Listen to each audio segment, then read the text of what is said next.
12-minute delay at the start of the game.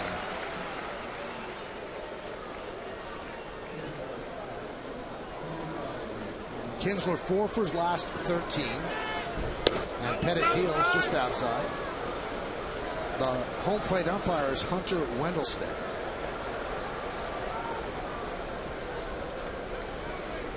The 1-1. 2-1. Let's meet the rest of the umps. I told you about Wendelstedt behind the plate. Brian Knight's at first. Dana DeMute, the crew chief, is at second. Doug Eddings, a lot of people complimented the job he did last night with people throwing at people. He's the third base ump tonight. And quickly, the count is 3-1 on Ian Kinsler. You kind of touched on it, Michael, by him not warning a pitcher where you know, Burnett couldn't do something back. Then it kind of rolls into today, where it should be over today, and you just go out and play a baseball game. Andy Pettit walks Ian Kinsler. A bad way to start the game for Andy. Andy, I mean, after strike one with a good cutter, all of a sudden you look up and you walk Kinsler. And last night it was so obvious from first in the inning where Kinsler got on base and stole that the Rangers feel like they can run on Posada at this point. But you know, with Andy Pettit's move, it's a different ball game over there.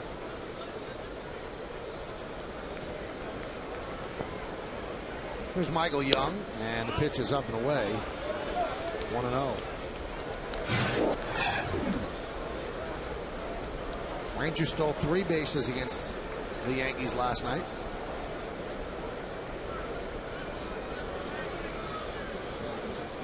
Yankees have won 8 of Andy's 10 starts this year. There's a strike. We gave you the numbers on Andy. He gives up a lot of hits. There are a lot of base runners, but the important thing this year is that opponents are hitting .213 against him with runners in scoring position. 13 for 61. So he knows how to grind. Reminds me a lot of Jimmy Key. He always had a knack to get that big out, get that double play to save himself some runs. And, you know, and it also shows that he's not afraid to throw strikes. I mean, if he gives up base hits, so what? He'd rather do that than walk people.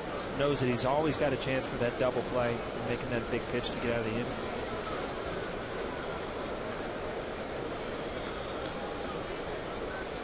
A 1-1. Punts the other way and out of play. Now, Andy's ERA in New York is about 2.5 times higher than it is on the road. He's also been unable to keep the ball in the ballpark here in New York. But if you ask Andy Pettit, he doesn't care, because Paul just told you they win with Andy Pettit on the mound here at Yankee Stadium. He said, I don't care about ERA. He said, as long as we win, I don't care if I give up home runs. The key thing is that the team gets a victory. So far, so good. Strike 3, Michael Young down looking.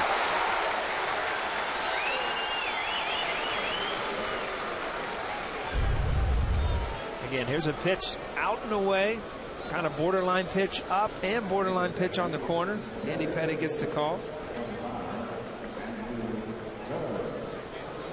This was such a tough at bat for me. I remember going through rain delays where you don't get out on the field. I mean, you hit underneath in the cages, but it's not like your regular routine of batting practice on the field and everything is on schedule and you're kind of waiting like today. You know, we're 12 minutes late, but there's still that question mark on your head. Is it going to be 12 minutes? Is it going to be an hour?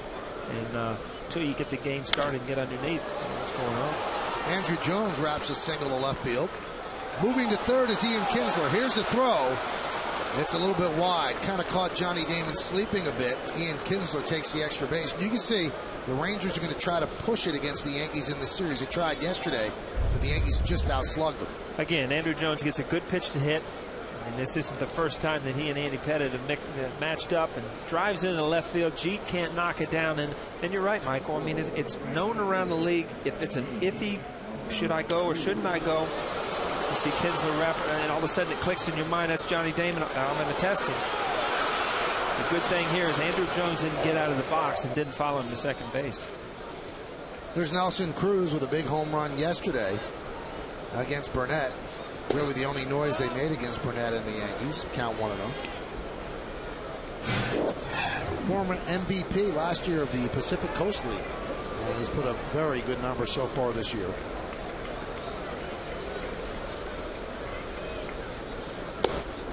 I was talking to the batting coach yesterday about Nelson Cruz, and kind of a funny story. I mean, he's a unbelievable hitter, off to a great start, but didn't start playing baseball until he was 16 years old. He was a kind of a prodigy as a basketball player, and just the game and the hitting part of the game especially came very natural to him.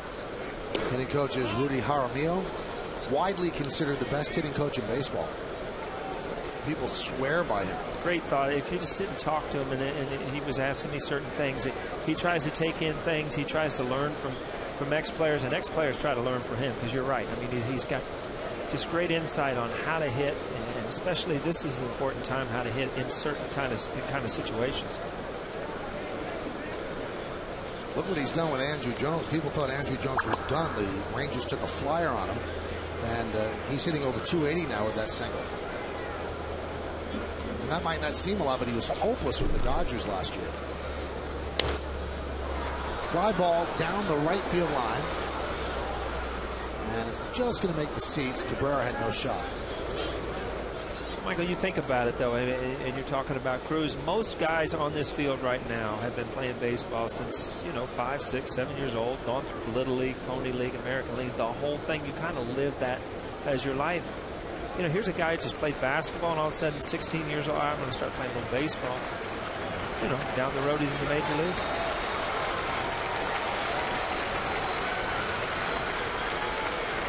Two is not made as Andy goes over to first, chasing Jones back. First time Andy Pettitte ever faced Andrew Jones was the second inning of Game 1 of the 1996 World Series, and as a 19-year-old, Andrew Jones hit a home run. At that time, he was the youngest player to homer in the World Series. Hit another homer that day as well. The Yankees went down 2-0 in that series and came back and won 4 in a row. 2-2. Right back up the middle off the leg of Pettitte, and everybody's going to be safe as a run scores. That'll be a single for Cruz. It might have been a double play if it got past Pettitte, but that's somewhat questionable. He slowed it down with his body, but it ricocheted away from Robinson Cano. Getting ball away. Cruz goes up the middle. Trying to get off Andy's shin. I'm sure he'll feel that for the night's over. Curveball down. Ouch. What do you think, Paul? You think that Cano makes a double play on that? I don't know. That ball's hit pretty well. And dead up the middle. Here's David Murphy. Pitch outside, 1-0.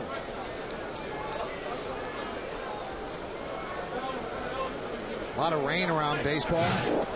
Rain delay. The Giants against the Nationals. The Mets and the Pirates have already been rained out in Pittsburgh. This game held up 12 minutes. Randy Johnson pitching. Yes, going for his 300th win.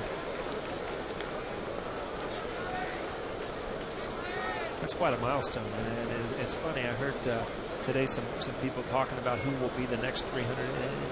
Might not be. It might be a kid that's in 4th grade right now, is the quote that I heard, and I thought it was pretty funny. There's a strike. The closest right now is Jamie Moyer with 250 wins, but he's 46 years old. Right.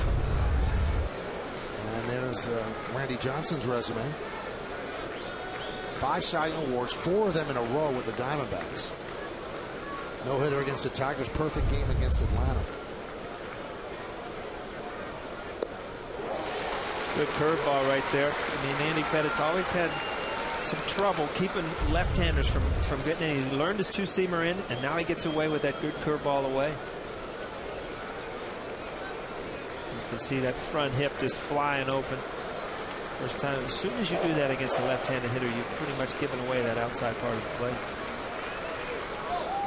Chasing Andrew Jones back.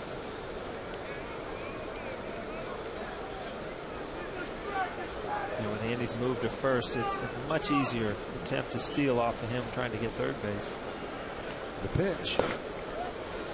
And he's 1 pitch away from loading the bases.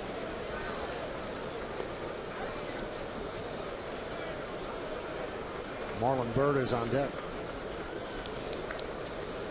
And this is a tough call for a manager, because you've just seen a couple bad swings from Murphy, so you got to think about striking out. So can you send your runners 3-2 with a left-handed batter?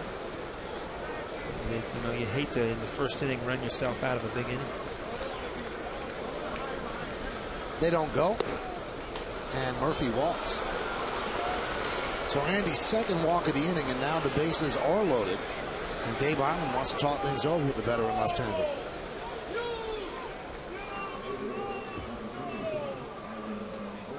Now, if you joined us late, the Yankees made a big decision before the game. Tomorrow's starter is scheduled to be CC Sabathia. That's not going to happen. Chien-Ming Wang will pitch tomorrow. CC Sabathia is going to pitch on Friday. The reason they did that, they want to separate the lefties in the rotation, Pettit and Sabathia. So Chien-Ming Wang goes tomorrow, and Phil Hughes moves into the bullpen. And Chien-Ming Wang will have a pitch limit of about 80 for tomorrow.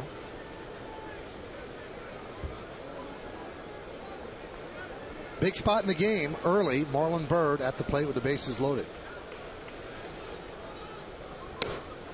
Foul back.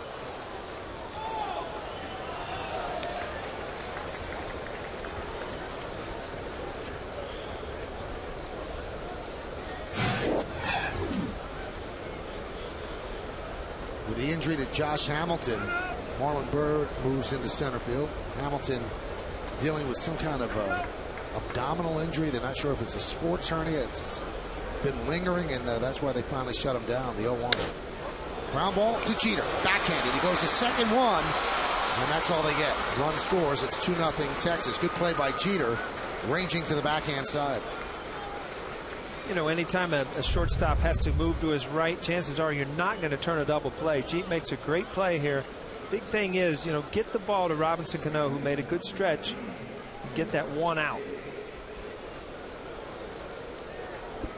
Not the first time you've seen Jeet going to his right there. He seems real comfortable with that. You see Andy Pettit cheering him on, got that one out.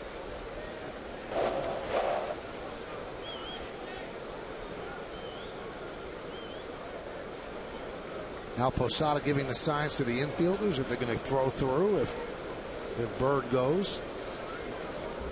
So Cruz is at third and Byrd is at first. He picks up an RBI. It's 25th.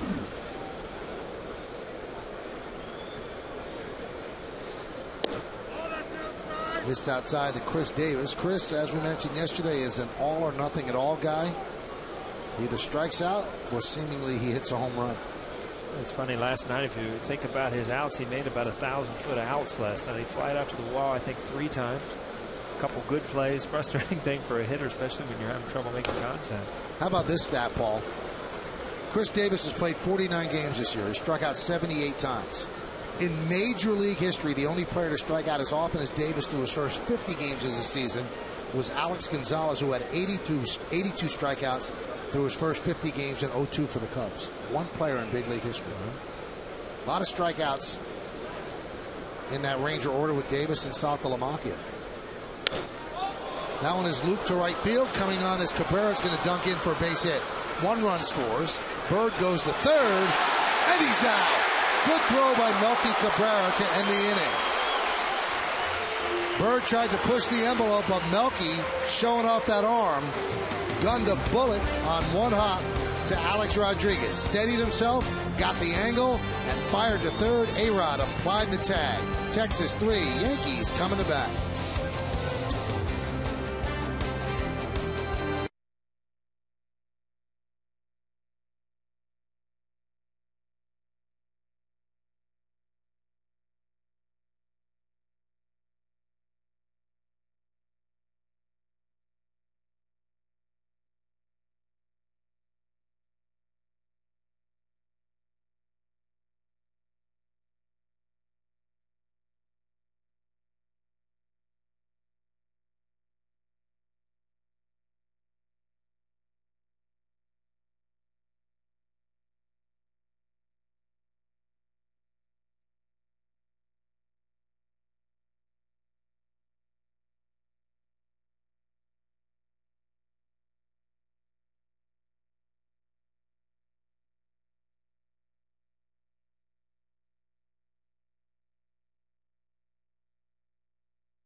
against Texas. Hideki Matsui will DH. Big home run in yesterday's game. He'll hit 7. Batting 8th, playing right field, Melky Cabrera, and Brett Gardner in center will bat 9th. Mark Teixeira's ankle a little balky after that slide yesterday.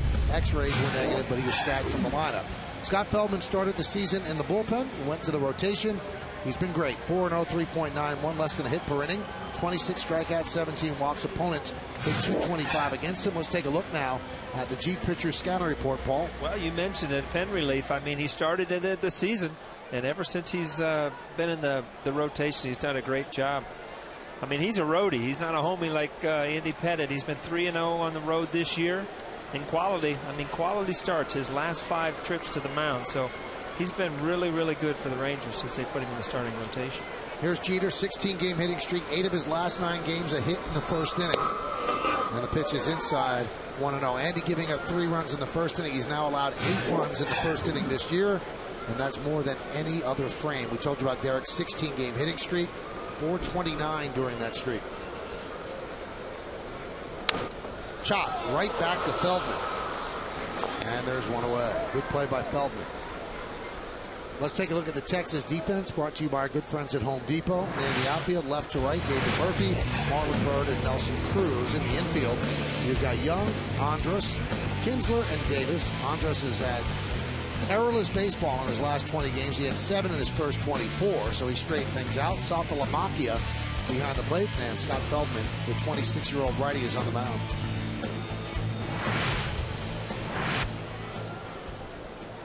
Here's Nick Swisher. Moved up to number 2 in the lineup with Teixeira scratched. Did not start yesterday's game. He was in right field in the original lineup. It was Gardner who was not in the original lineup. But they moved Melky from center to right. Gardner plugged in at center, and Swisher moved from right to first. There's a strike. You see Feldman. I mean, he'll work the ball away. He's got a little cut fastball. You know, he's got 4 pitches, a changeup, a curveball. He pretty much uses everything, and that's why his, you know, when he came into the starting rotation, he was ready for it. He had more than 1 pitch. That one is driven to right field. It's going to be a base hit. It's going to get past Cruz and go to the wall. Nick Swisher motors, goes to second. Head first slide. It's a double.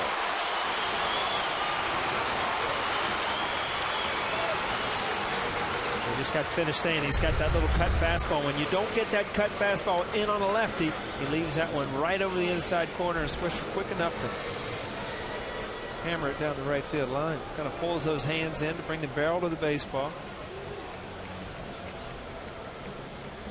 So easy in slow motion, doesn't it, Mike? Never was easy for me. You never were able to slow that game down? Is that what you're telling me? No. Didn't come close.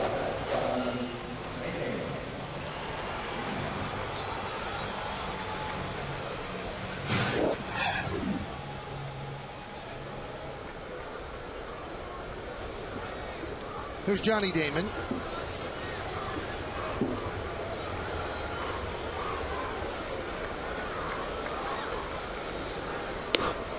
You see Johnny starts with that open stance and then slowly moves it closer. What's he trying to do with that ball? Well, if you watch a hitter, if you want the ball away, you close your stance. And if you want the ball, if you have trouble with the ball on this inner part of the plate, then you open up, and it allows you to be a little bit more quicker. So, you know, pitchers usually can tell if a guy struggles with the ball inside, then he'll open his stance, and vice versa. If I'm facing lefty, I'm going to close off a little bit. And you see that it just allows those hips to fly open a little bit quicker and cover that inside pitch. Now, since he's moving that front leg as the pitch is coming, can he jam himself? No, I mean, obviously he can if you lunge forward, but it's just with that opening, you see the ball a little bit better, and you're not, you know, you don't close yourself off by stepping across, you know, towards the third baseman. It's a different style of hitting. And he also seems to be tapping that foot in a timing device. You did that as well. How does that work with the timing? Well, the whole thing is a rhythm of hitting, and it also, by kind of putting a little leg kick in it, it allows you to not lunge at the ball and kind of keep your weight back a little bit when you step forward. Damon swings and misses 2-2. You see him tap that foot. I mean, again, you're just kind of finding a rhythm, little leg kick to try to stay back as much as you can. If you get out there too quick, then all your weight gets forward before the ball gets there. You lose all your power.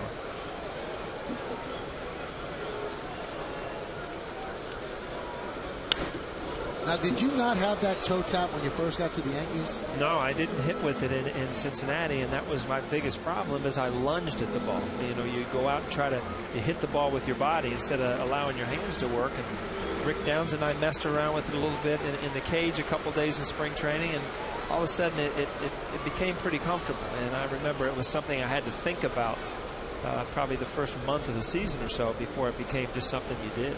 Rick Down at the time, the Yankee hitting coach under Buck Showalter when Paul joined the team. The 2-2, swing and a miss. Way out in front. Good pitch by Scott Feldman.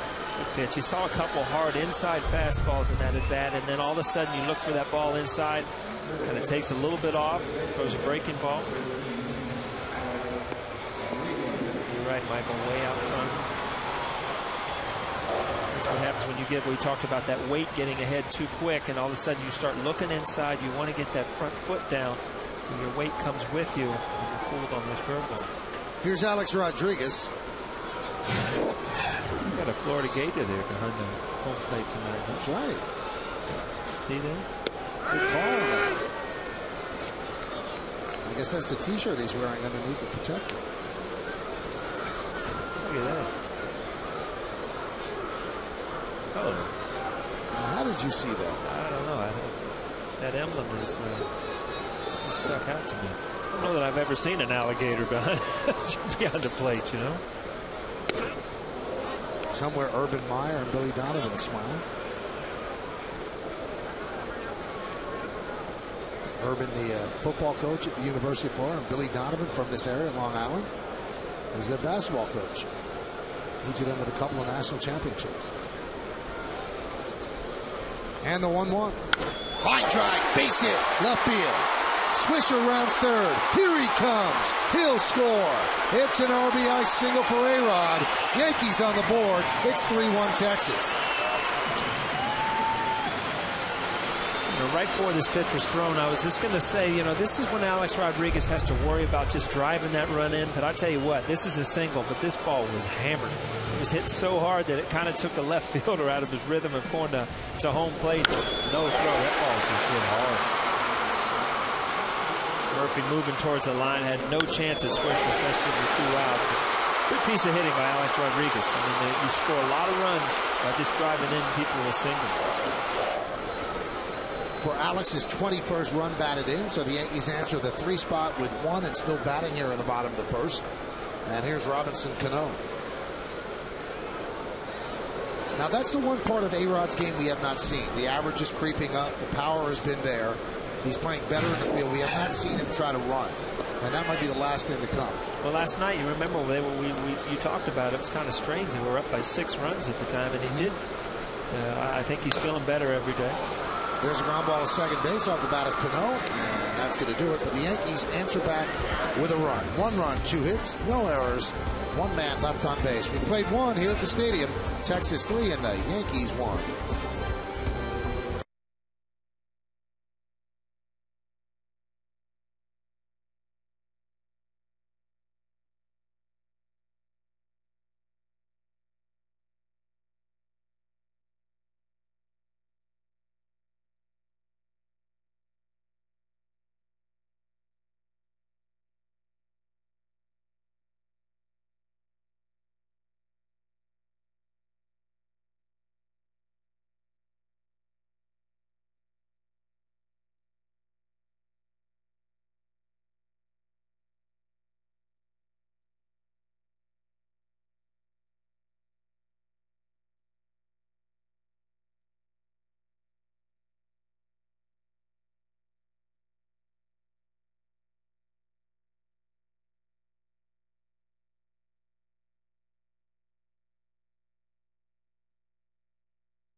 Verizon Fios, over 100 AC channels and the fastest internet. This is Fios. This is big. Brandon McCarthy will start for the Rangers against Chin Ming Wang.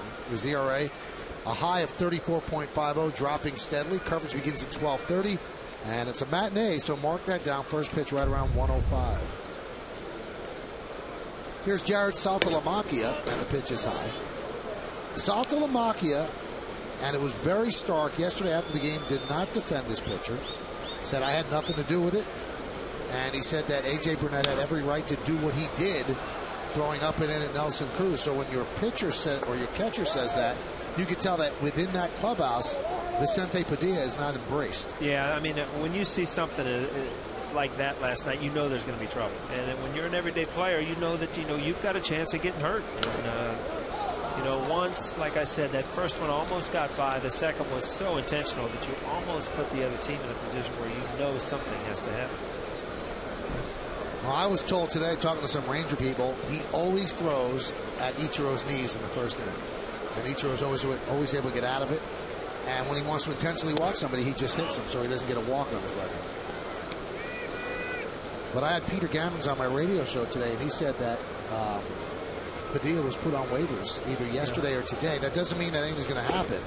But if somebody claims him as Saltalamacchia down looking, then the Rangers could say take him and they save the $8 million, or they could pull him back. You see this and you see Saltalamacchia kind of question it. And the reason he did is because there was such a delay. Wendelstein, sometimes as a hitter, you assume that you don't hear something immediately, that it's a ball. And then you hear that late strike call. Kind of surprises you. You don't see catchers argue very much because they always want that umpire on their side.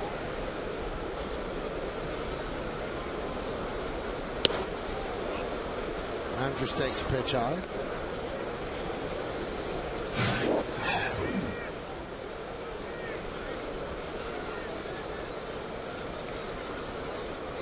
Rookie shortstop, so good they moved Michael Young to third after winning a Gold Glove. Pitch is high. It's funny, and you talked about last night that teams might run on Jorge Posada until he shows that he's throwing well again, and you got to keep it in the back of your mind. If Alex Rodriguez is moving like he always has at third base, teams come in here think that they're going to bunt. So that's a couple question marks that will be proven either way throughout the season. Remember, Minnesota did a lot. They wanted to bunt constantly. Count 3-1. Some teams are starting to make moves right now. We told you about the waivers of Padilla. The Pirates traded one of their really good young players, Nate McLouth, to the Braves for 3 good prospects from Atlanta. There's a strike. Braves just can't hit. I mean, they simply can't hit. Jeff Francoeur has not been able to do it. And you look at what McLouth has done: 256, 9 home runs, 34 ribbies, 7 for 7 stolen bases. And the 3 prospects, an outfielder and 1 righty and 1 lefty pitcher. So Andrus redirects that pitch into center field for a base hit. You see some guys getting some good swings on Andy, and if you'll see why, he's getting behind in the count. He's usually pitching ahead, and that's something he's going to have to fix here early in the game. Hey, Yankee fans, go to MetLife.com/Yankees for your chance to present the MetLife Player of the Month award on the field at Yankee Stadium. Simply visit MetLife.com/Yankees for official rules. There's no purchase necessary, and it's void where prohibited. And sweepstakes sponsor is Metropolitan Life Insurance Company. And Nick Swisher's April's winner of the MetLife Player of the Month, and he was great in April. Not great there, stopping that throw from Andy Pettitte, so that'll go into right field as Andrus will stop at second base. So that'll be an error on Andy Pettitte.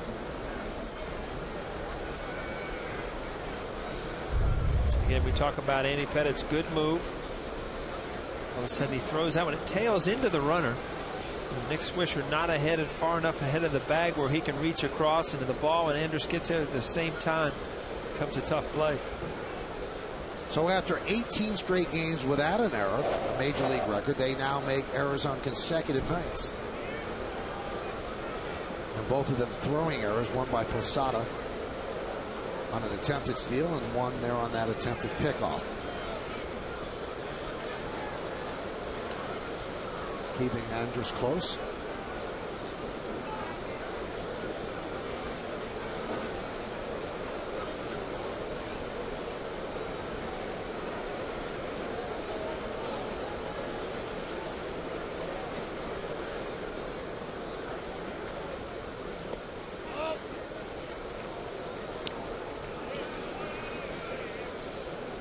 Kinsler walked and scored in the first inning. It's 3-1 Rangers. We're in the second. The start of the game was delayed by 12 minutes because of rain.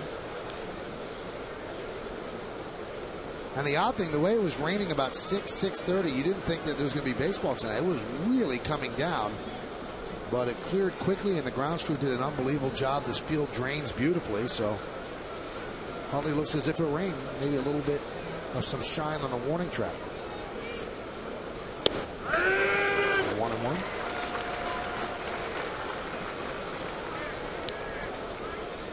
Did it used to bother you, Paul, that most of the rain was always dumped in right field? I never figured it out. It's like right field doesn't count or anything. It didn't. How about left field once in a while? Anything. 1-1. You know, even in Little League, when the lawnmower ran out of gas, I mean, what do? You don't even cut right field. There was something about right field that just it's not taken care of like the rest of the field. Well, right field at Little League is usually, stick to scrub. Yeah, the heavy kid. The guy that looks at butterflies during the pitches and stuff. Yeah, I understand. Runner goes to third. Throw to third. Not in time. Stolen base. And there's no doubt that Texas has come into this series and say, we're going to make this a priority. Every time we get an opportunity to run, we're going to try to run. And with Andy Pettit's move to first, stealing third, much easier.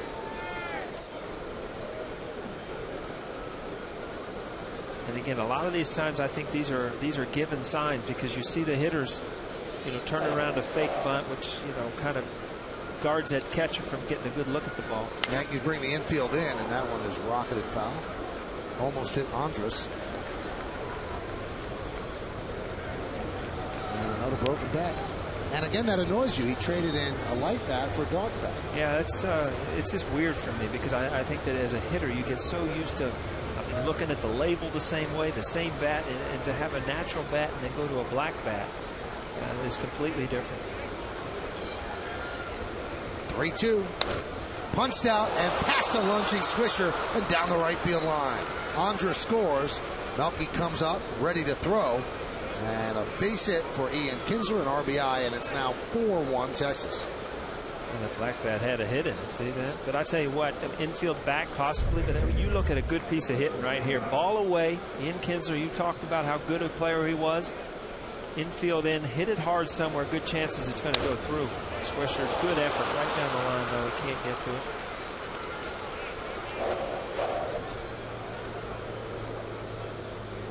it. Kinsler a threat to run. Here's Michael Young. And there's an off-speed pitch for a strike. You talked about Atlanta, that they just can't hit, and they've always been an organization known for pitching, and all of a sudden, you're seeing kind of a reversal with Texas. They've always had a great offense, and they still do have a good offense, but they're starting pitching, and their bullpen right now is with a good closer, and they're kind of, it's kind of a role reversal, and it has to have a lot to do with who's running the show over there with Nolan Ryan.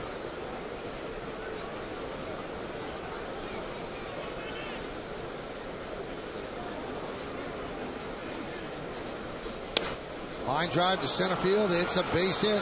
Andy Pettit really struggling as Gardner comes up throwing. Kinsler moves to second. Crowd starting to get restless. And that is the 6th hit for the Rangers. If you look at what's going on, it's just, you see his head down, driving it back up, and he's just kind of nickel and diming the pitcher. And that's what this team is doing right now. No home runs, no big hits, but pressure on the pitcher. Every guy having an opportunity to keep that thing going. And right now, Andy Pettit can't get ahead to make his good pitch. He's kind of pitching behind. Now, Andy in his last start struggled with a sore lower back. There was some question about whether or not he was going to make this start. And he did his throwing between starts, said that he felt better than he had before he made that last start against Cleveland. And that's why he's taking the ball tonight. So you can't say it's the back. If you take the ball, then I guess you're feeling okay. Very dangerous part of this lineup now. Here's Andrew Jones.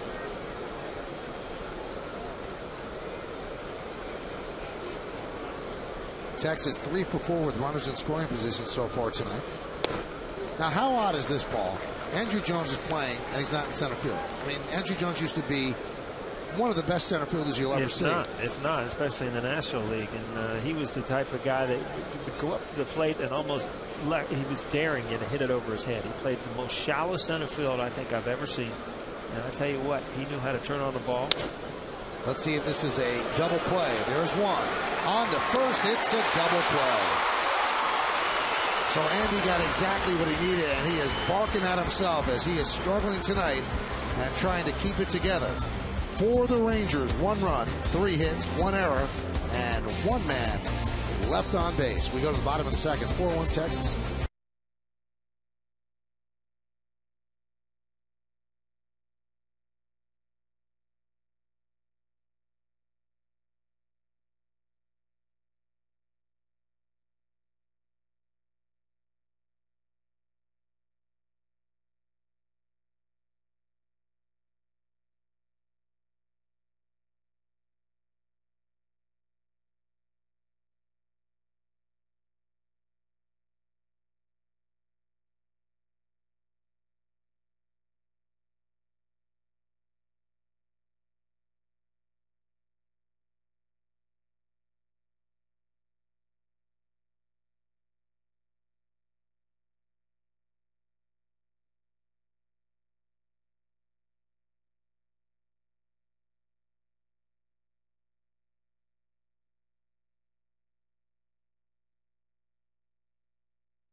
His knee injuries. Is he a good fielder at first too? You know what? That was just when I was starting to get into baseball, so I'd be fibbing now if I knew how he played. I never heard that he was great, right, but I don't think he was a hack at first. He was a good athlete. Here's Posada. There's a strike. I don't think he was done that. You know what? You talk about 2 guys, and I played behind both of them in right field with Mattingly and Martinez. And I'm telling you what, Mattingly was unbelievable, but watching Tino day in and day out, those are 2 of the best defensive first basemen I've ever seen. I actually feel, Paul, and I guess you would agree when you say what you just said, that Tino was the best player never to win a Gold Glove. Yeah, there's so many guys that just go out and play the game, and if the coach moves you, he moves you, and if he doesn't, he doesn't. Tino did all this stuff on his own. He was a kind of a thinking guy out there, and knew a lot about the game and the small parts of the game, what hitters were doing at the plate, what pitchers were trying to do. Just a smart player, and he had some really good defensive years to never win a Gold Glove, right? And one of the great injustices, he lost a Gold Glove to Rafael Palmeiro one year when Palmeiro played 28 games at first and the rest of the games at DH. That's just wrong. The 1-2 is looped into left field. It's a base hit off the bat of Jorge Posada. Posada now 7 for 20 since coming out the DL, so he did not lose his stroke missing those 22 games. He had a couple games back, but again, you see, it's usually a week. It seems like it's a little quicker today. Georgia swung the bat last night. Unbelievable from the right side and the left side. Good pitch right there. He's beat a little bit inside. But you see him pull those hands in, get the bat, and just drive it to left field.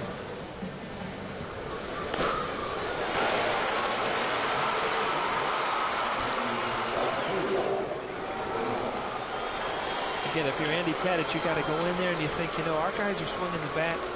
Good chance this team's going to score some runs for me. If I can just find that good fastball and curveball and cutter to start shutting them down, chances are I'm going to be in a decision late in this game. Well, we just dug up some stats on Mantle. 262 total games at first and 67 and 68. He made 23 errors, so I guess So it wasn't great. Now you're telling me he was a hack. But it was Mickey Mantle, right? He was Mickey Mantle. He could have played there without a glove. He's still Mickey Mantle. Shattered bat.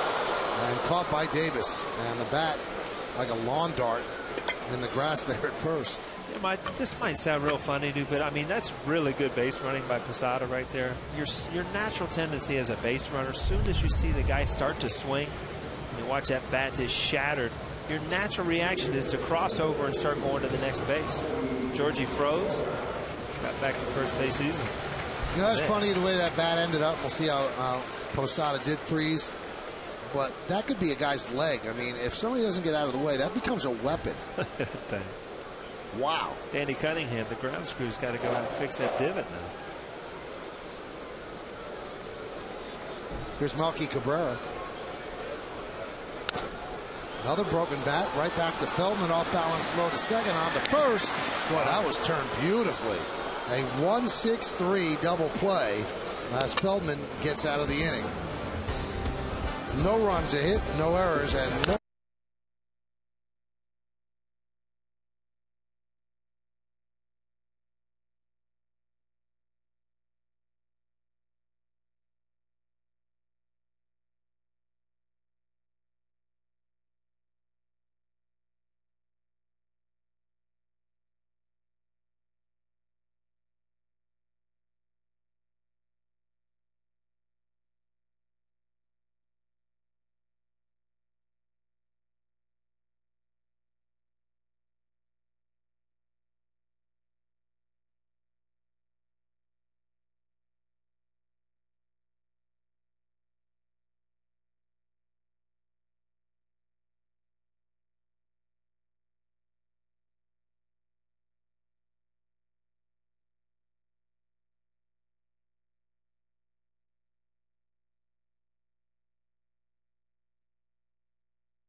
All-Star game.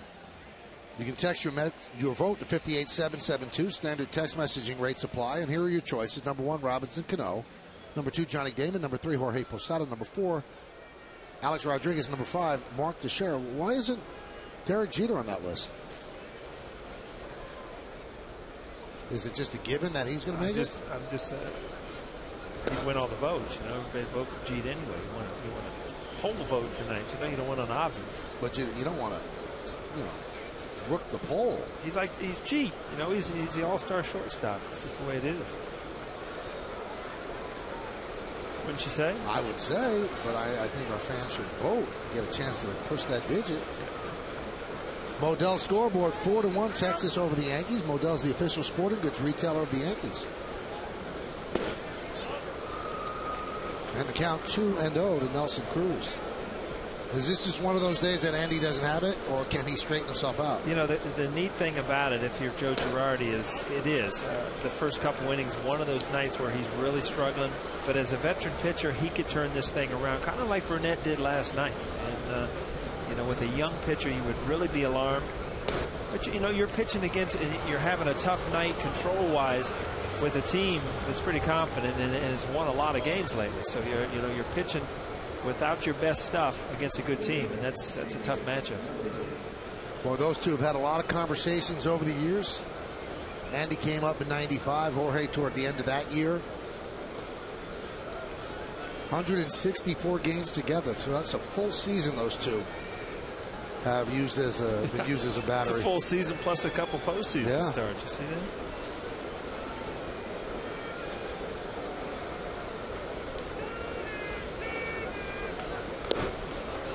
Now, Bob Lorenz just texted me, Paul. He said the reason that Derek is not on that list because he is actually leading at the position. So the other guys are not. Which one's more likely to get? It's impressive that he's sitting watching with us. You know, he's right here. Yeah, he's not like watching another show or something. That's on the side or something. That's because they're all repeats now. Yeah. Also, Kenny's in the studio. Ken Singleton. Kenny will insist on watching the game.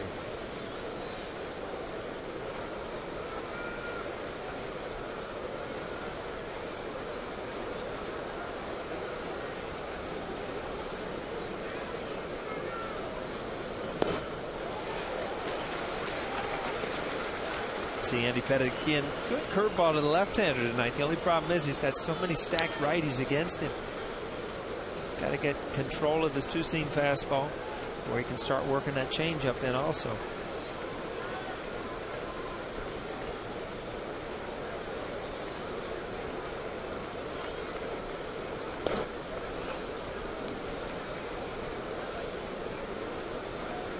Kind of a show-me pitch, a fastball, kind of setting up for this next curveball in my mind. But again, Jorge Posada is going to try everything he can to try to find some kind of rhythm where Andy Pettit can pitch ahead in the count and get him through, 5, 6, 7 innings.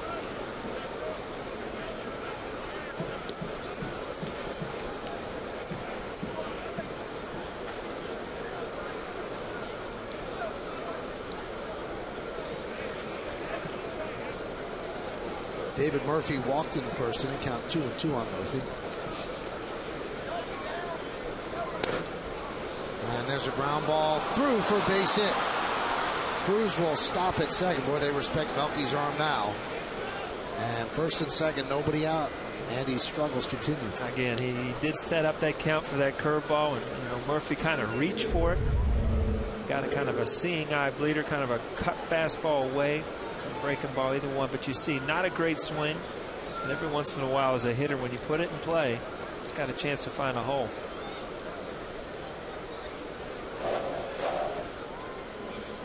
No movement in the Yankee bullpen, so they're hanging with Pettit for a while.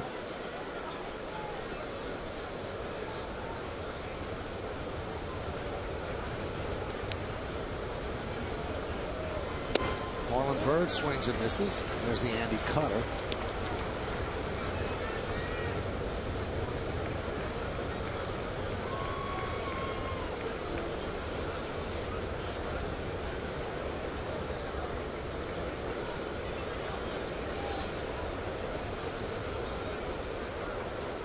You're running out of pitches here, Andy. There's 3 shakeoffs. So again, you don't see this between Posada and Pettit very often, where they can't, they can't make up their mind exactly what they're going to throw. And this does annoy Andy because Andy wants to see the sign and throw it. He doesn't want to think too much on the mound. He wants to trust the catcher and be on the same wavelength as him. Runners go. Double steal, swung and missed. No throw. And Posada fell down. I don't know if he got hurt there. I got hit with a bat. That looked like a hit and run. And they're going to send the runners back, because of interference. So Ron Washington is going to argue with Hunter Wendelstedt. We'll see how he got hit on the replay, but he was staggered, like he'd been hit with a punch.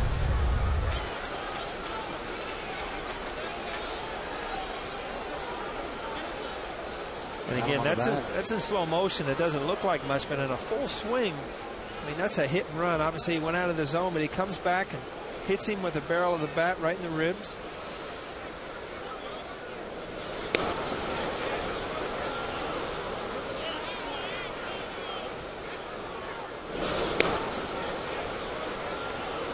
Tell you what, you see, Georgie's absolutely just got crumbled right there. It looked like a punch. Like a kidney punch almost. It was a little too high for the kidney, but he was staggered. So the runners have to be sent back.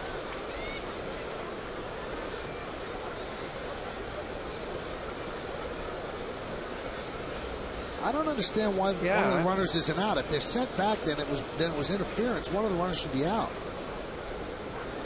Well, Bird should be out, right? I would think so. No. Bird wouldn't be out. Well, one of the runners should be out. Have to ask the official scorer. That seems odd to me that you just send them back. Why? Well, if it was interference, one of them has to be out.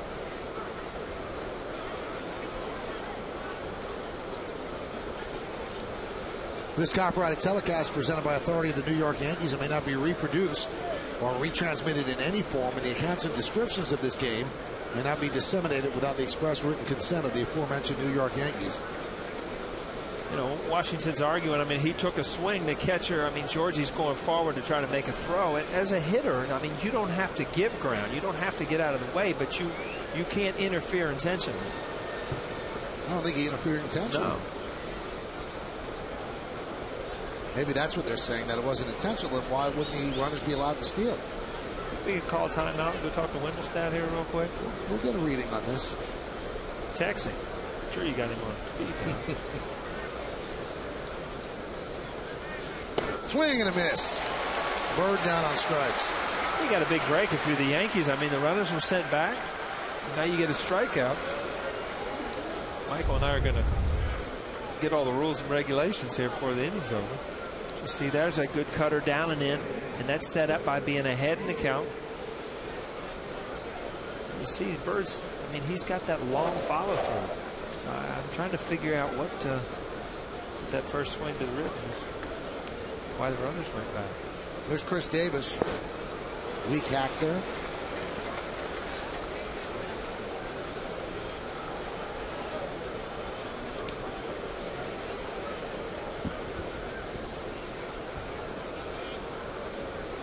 Gordon Damer's going to work the press box right now. I believe Steve Palermo, one of the umpire supervisors, is here tonight. Get a read on that. Davis swings and misses.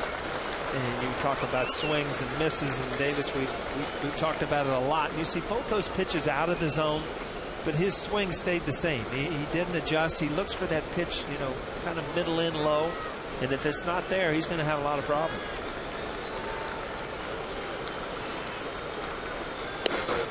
That's a good at bat for Andy Pettit as he strikes out Chris Davis on 3 pitches. Again, Andy's battling. I mean, he got a big out with Bird. Now he gets a big strikeout. Good cutter away. But this is the out that you need. You got to try to keep them off the board. Allow your offense to try to get back in this game, kind of change the momentum of the game.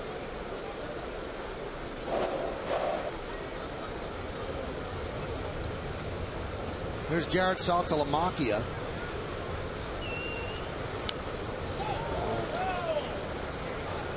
Again, I don't know how many times as a hitter as you'll go back, and if you know, who's to say what's going to happen in this at bat, but you'll look back at that pitch right there. I mean, you have to put that ball in play. You got a good pitch to hit. You're facing a good pitcher who made a mistake. You see this ball just ends up right down Broadway. Good swing. He fouled it back. Saltalamacchia has a vitamin hitting streak. He has a 9-game hitting streak, 1 hit a day, 9 hits. Hit 250 on his hitting streak. The thing about Jeter's hitting streak, what he's hit 429 or something, so it's just not 1 a day. 2 or 3 a day. It's multiple vitamins. Yeah, he's taking the daily multiples. Now, here's the ruling from Howie Carpenter, the official scorer. It was called unintentional interference. Okay. So the runners are sent back. It's the umpire's judgment. So that's why the runner was not out. We learned a new rule tonight, Michael. This is why you got to watch every night. You learn new things every day. Crowd getting into it, looking for a 3rd strikeout from Andy Pettit. They get it. A big comeback for Pettit. The unintentional interference seemed to turn around the inning. He strikes out Marlon Byrd. Chris Davis is next. He'll strike him out. And then Jared Saltalamacchia goes down. Rangers strand 2. We go to the bottom of the 3rd.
play. It was a good call, because if it's intentional interference, if he feels like he did it on purpose, then Bird's out. And the runners are both sent back. But unintentional interference, I don't know that I've ever seen that called, but it's just a judgment call by the umpires. I mean, Bird did nothing. That's his follow-through. But it caused Georgie to not have a play. And so, you know, all it is send them back. If you think about it, though, Paul, Texas really got the short end of that. That's a natural swing by Bird, and Posada was stepping forward to make a throw. He got into the swing. Right. It's a break because, you know, both runners would have advanced, obviously. And Bird would have had a different at bat trying to drive in the guy from third. Modell's scoreboard 4-1 Texas as Brent Gardner takes a pitch inside. Modell's is the official sporting goods retailer of the Yankees. Let's see if that turns this around for the Yankees, because it turned it around for Andy Pettitte. And if you watch the way Andy Pettitte finished that inning, I mean, those are some of the best cutters he's thrown all night. A couple big strikeouts, and if you're the Yankee team, you got to feel like, hey, he's got it on track now. We got to get back in this game, get him some runs.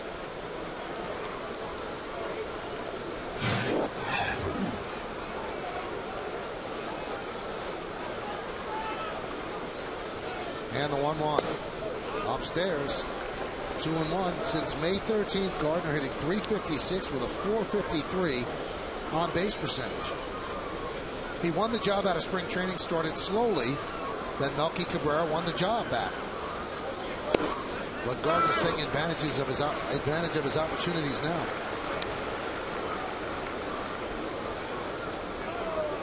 And those are the numbers we just gave you. May 13th, his last 20 games. He's an igniter. He makes a difference. He gets on base. He unnerves the team. And he works the count now full at 3-2.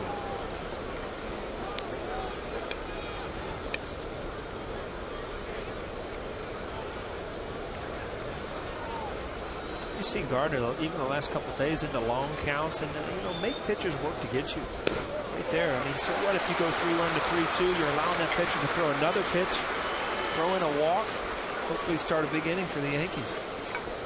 Just want to give you the final rule book interpretation of that play. This is Rule 606C. If a batter strikes at a ball and misses and swings so hard he carries the bat all the way around, and in the umpire's judgment unintentionally hits the catcher or the ball in back of him on the backswing before the catcher has securely held the ball, it should be called a strike only, not interference. The ball will be dead, however, and no runner shall advance on the play. So that's what happened. Thou shalt not steal. Huh? That's the way we should all believe. You know, I'm looking over at your, kind of peeking at your notes. It's like doing a game with one of my kids tonight. I'm looking over, I got a half-eaten chicken finger here, just thrown on the desk. Oh, like, you should talk. I'm smelling like I'm at Colonel Sanders over here. I'm like, what's going on? Where'd this come from? If there's food within the general vicinity, you're going to find it. Chicken fingers? Are you kidding me? Very healthy.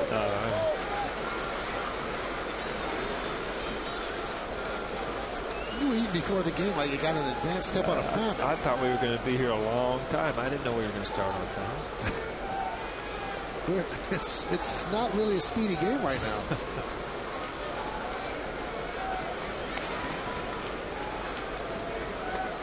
Again, most pitchers, I mean, somebody gets on first base, so what? I mean, I'm going to worry about the hitter. I'm going to get at it. But you talked about Gardner's speed. Everybody in the league knows his speed. Pitchers pitch differently. They start rushing. Gardner goes, oh my goodness, he could have almost caught the throw from Santalamacchia. What a jump. Stolen base for Gardner. And the more he gets out there, the more he gets reads on pitchers, he's only going to get better. And you see he gets a great jump. I mean, he's almost moving before Feldman delivered the ball. He even started his delivery. Absolutely no chance of throwing him out here.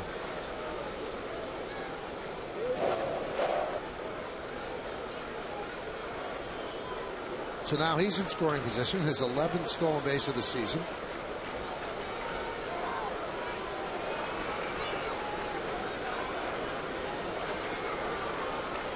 Paul, he plays every day and he hits .270. He's a 50, 60 stolen base guy. I'm just thinking, I mean, where is the magic number for him? I think 270 or above, I think that's a pretty good call from him. I think that, and if you steal 50 or 60 bases and then you get on the other time, you're probably going to score 100 runs. And that's a big thing for a team. And here's a guy that he should learn from, Derek Jeter. He's a run scoring machine. And if he hits 270, Paul, his on base percentage will be about 350, 360. and he'd steal 50 or 60 bases. I think if you watched his last at bat, that just comes with a little confidence in how he took some pitches. Even, you know, if you get to a full count, you make pitchers make. Broken back, ground ball is short. Gardner advances to third. The throw is to first. Jeter's out. Now with one down, Gardner 90 feet away. You know, back to taking a pitch 3-0, 3-1 to get to 3-2. You have to be confident, obviously, as a hitter to get there. But you're putting pressure on the pitcher to throw strikes, and you know, usually if he walks, it turns into a double. So that's a lot of pressure on the pitcher. They start thinking, the wheels start turning. And, you know, you manufacture a run without hitting the ball out of the park, and sometimes you have to do that. So now a ground ball or a fairly decent fly ball will give the Yankees a second run. Then 4-2, 4-1. Certainly they're right there. It's a chip away. Off-speed pitch for a strike. Did you see that last clip there? I mean, the angle we had, all the lights, the colors of the new Yankee Stadium. Pretty neat. Look at that. It's like a picture. It's a high. I guess it is kind of a high-def picture, isn't it? Yeah. I know one thing. That scoreboard. Have you ever seen this scoreboard here, Michael? Can't even draw it right here. Every once in a while, Johnny Walker gets up there. Have you seen the wheels on that guy? He runs around that scoreboard about 3 flat. You got to take a look at this when it happens. Johnny Walker has wheels. That's right. He could beat Gardner. More like Johnny Runner. Can I give away a secret, Paul? Absolutely. That you tried to telestrate on the regular screen? I did. I was wondering why. You know, when my son was up here early, I thought, you know what, that's it. I'm trying to telestrate. It's not working. He broke it. I was on the wrong screen for people. See, I got to touch this screen. That gives you a little picture. You see that? This one over here does absolutely nothing for you. I'm still learning up here, you know. The 2-1s upstairs. Did he check? No, he did not. Said Doug Eddings, and the count 2-2. Again, when you commit to a dead fastball, you swing out of the zone. It looks like Swisher had it all. His mind made up. He was going to get on that fastball. Swisher's 9 for 14 this year, getting a runner in from third with less than 2 outs. And the count 3-2. It's amazing how many times Swisher is full in the count. He works the count full. Seems like at least once a game, usually twice. 37 pitches for Feldman. Pretty good pitch from Feldman, and he got Swisher on the pitch before, up out of the zone, went right back to it. And Swisher now with 2 strikes, you know, a different hitter, looking for, you know, the ball, looking for a strike instead of, you know, trying to get out and catch that fastball and try to drive it out of the park.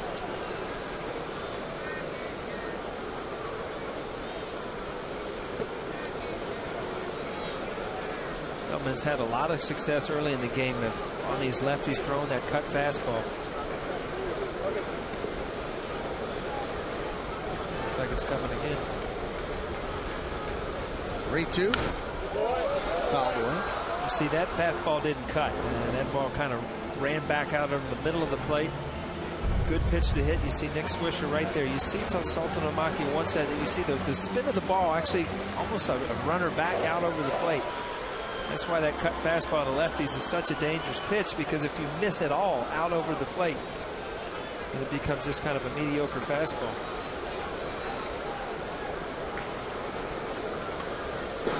And Swisher works a lot. You know, it's funny.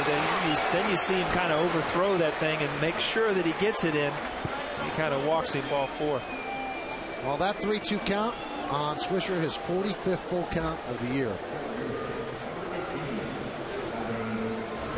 There's Johnny Damon. Johnny struck out in the first inning.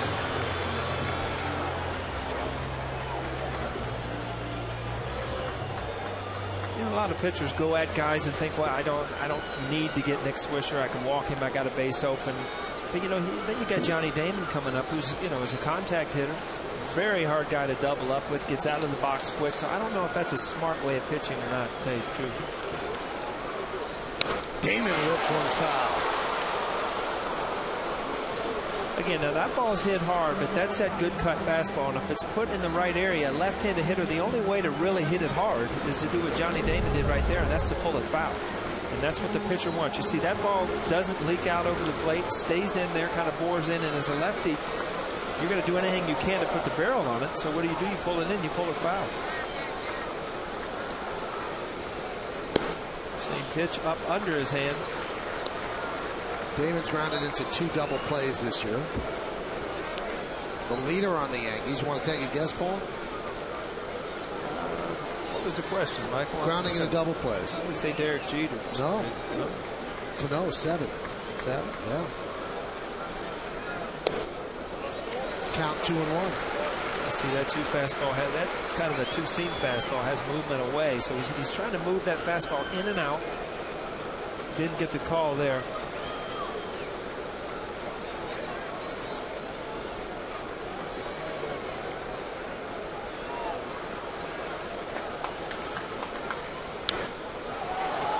Popped up behind the plate.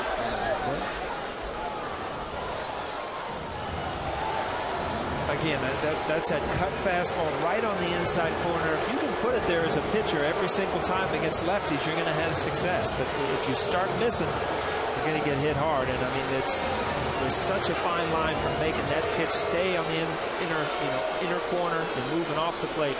You just can't miss with it out over the plate. The old Jeff Nelson. It works every time. It did for Jeff. Although when Brett Gardner didn't go in Cleveland, he said he was actually worried about that move. That's why he didn't go. He said, I was afraid I'd get picked off on the first move. So it must have some efficacy because people use it.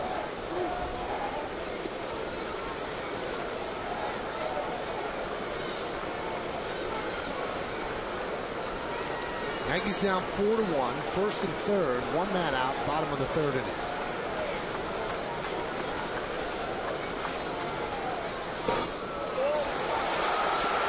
Kicks away from Saltalamacchia, but the runners stay put. The count now full of 3-2, and on deck is Alex Rodriguez.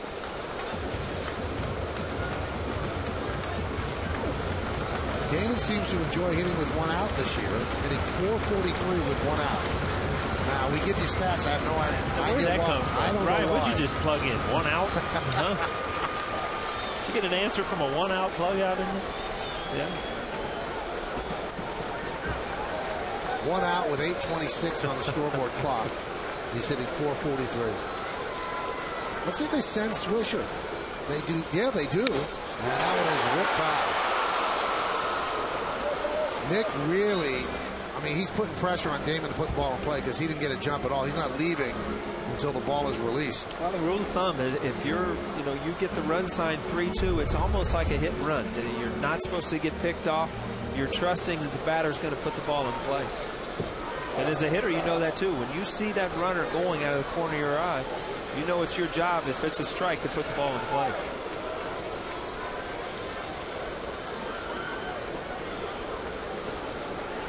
And I'm looking at this count, and I'm looking at the pitch sequences that Johnny Damon really hasn't had a good pitch to hit this at bat. Every cutter he's hit hard has been foul because he's kept that ball on the corner. The 2-seamer down he didn't get to. Just hope as a hitter that he makes a mistake before the count's over. And he walked it. Bases loaded for A-Rod. 3 walks by Scott Feldman. And Mike Maddox quickly out.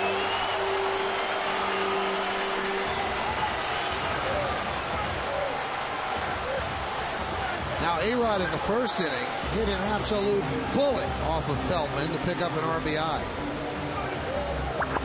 And for A-Rod, it was his 21st ribby of the season.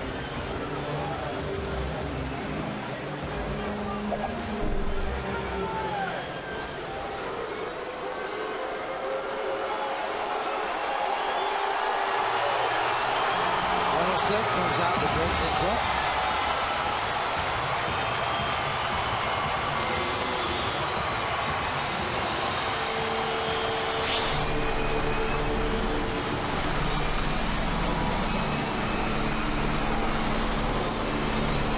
Lifetime against Feldman, A-Rod 2 for 6, one of the 2 a home run. The other one an RBI single in the first inning. You said it last night. Was he at 17 grand slams? 17. 341 average. Those are the numbers Paul's talking about. Blowing away. 1-0. Feldman's lost the plate. Gardner third. Swisher second. Damon at first. A double could tie the game with Damon taking off from first base.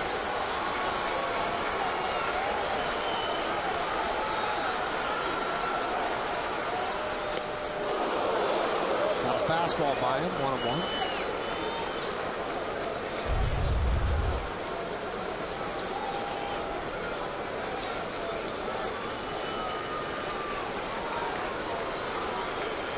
You see Alex. This is that swing. It's not that single swing. You know, he's trying to drive the ball, trying to put up a big number here.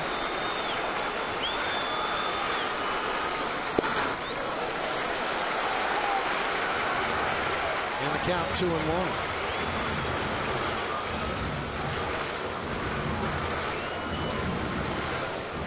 Wow. Just put Ryan on the spot over here. I want to know who had the all-time most grand slams. You know this, Michael? I think it's Lou Gehrig. Yeah, 23. 3-1.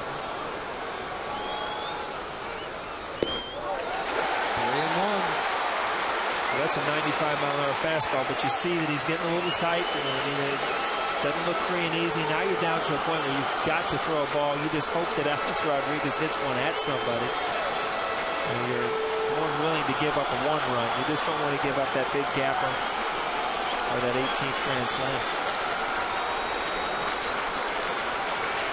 And the pitch. Grounded softly to third. They step on third. Across the diamond. It's a double play with Davis with a backhand scoop. So Alex on a 3-1 pitch hit the ball softly toward third. The perfect spot for Michael Young, who was able to just step on the bag and then fire across the diamond. So the Yankee rally comes up with absolutely nothing. They strand 2, and we go to the 4th inning, 4-1.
Elvis Andrus takes a pitch outside from Andy Pettit. Count 1-0 as we go to the 4th inning. Yankees are trailing 4-1. A wasted opportunity as Alex Rodriguez, who seems to be up with the bases loaded every couple of innings, rounds into a 5-5-3 double play. You know, it's funny because Alex Rodriguez, everybody knows, is one of the best hitters in the world. And, you know, you get in a pull mode into an at-bat where you want to do more than the pitcher's going to give you. And you look at that 3-2 pitch, kind of a sinker, kind of down and away. 3-1 pitch, I'm sorry, you're in a pull mode where you're just going to absolutely kill one, and you just roll over. You see that ball sinking away, and you try to pull it. That's exactly what the pitcher wants. You see him stumble there. Hopefully he didn't tweak that little hip. But again, even the best hitters, you know, if you mentally get in a mindset of, you know, I'm going to pull the ball, I'm going to drive the ball out of here, you have to look at what the pitcher's trying to do. And, you know, could easily lace that ball to right field. That's the thing we haven't seen from him yet. He hasn't been taking it to right center a lot. That's when you know that the rehab is complete, because that ball could be driven into the gap and you have a tie game. Right. And here at the stadium, that ball could be driven out easily. 3-2. Fouled away.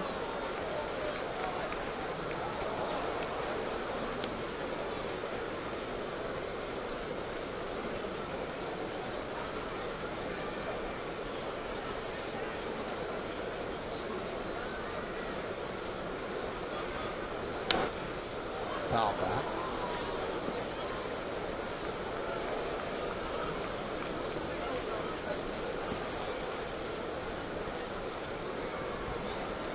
Andrus singled in the second. Stole a base, scored a run. And Andy walks him. And Andy's been all over the place in this game tonight. Let's take a look at the New York State Smokers Quit Line Quiz. We told you about that triple play that happened 40 years ago, 41 years ago. The last triple play the Yankees turned, it was against Minnesota. And the question is, which player on the Twins hit into it? You want to guess?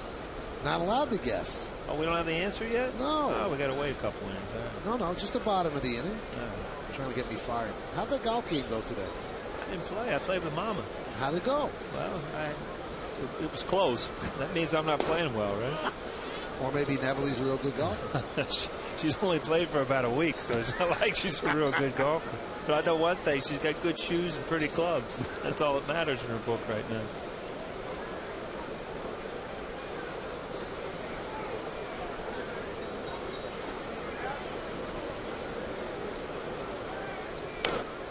And how'd that other game that you weren't allowed to talk about? Exactly. That's the score I want to know. You know? Well, I mean, we talk about second base elite. There's a lot of good second basemen in the American League. And Ian Kinsler being one of them, and an all-star last year. Power and speed. He's hit for 20 home runs and 20 stolen bases in the same year. So it's a lot of talent here. No Yankee killer, though. He hasn't lifetimes only hit 200 against the Yankees. So for some reason, the Yankees have done a good job. That one is looped out to Cano. Fires the first and not in time. So there's one away. Again, Andy Pettitte gets in, Cutter gets right in on his hands. Anytime you see the second baseman have to charge a fly ball, a little pop fly, you know that it wasn't driven out of the infield. Looks like the right call.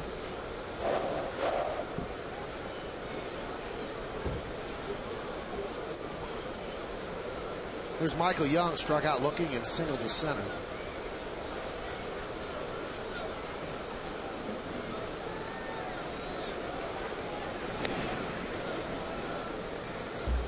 You say, why does Andy Pettitte pick people off with that move? Well, you know, he's got an A move and a B move, and that's the B move to show runners, you know, that he's thinking about them, and then he's got that one good move.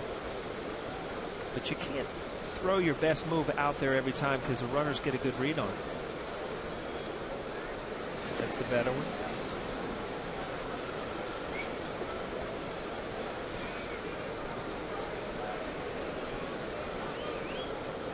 See, Andy's now wearing a mouth guard. He used to wear that when he pitched. I don't remember. I think Rocket. I remember Rocket had one. And I've seen lately Derek Jeter has one in the field as well. And it doesn't even seem like it covers the front of the mouth. It almost seems like it stops you from grinding. I the think that's teeth. what it is when you adrenaline gets you grit in your teeth. I think that there you go.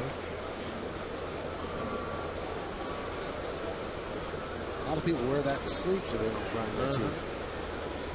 My wife's one of them. Really? Golf game's getting to her. Oh, you. The 1-0. Strike.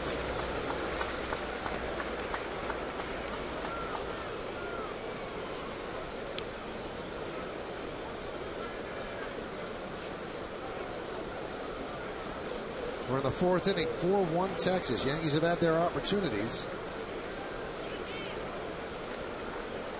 haven't been able to get the big hit. Runner goes. Pitches high. Throw to second. And they are running wild on the Yankees in this first 2 games of the series. Second stolen base for Andrus. Now, again, if you're going to steal off Andy Pettitte, it's probably on a guess. You can't sit and wait on his move. You probably just, you try to time him and you just guess that he's going to the plate. And that usually ends up not giving Jorge Posada a good chance of throwing you out. Fouled away. But again, if you look at what Texas has done, it's inning after inning, and Andy's the last inning and in this inning is throwing better, but they continue to put pressure on you. Walks, base hits, stolen bases, just enough to keep you under pressure where you never have that easy inning.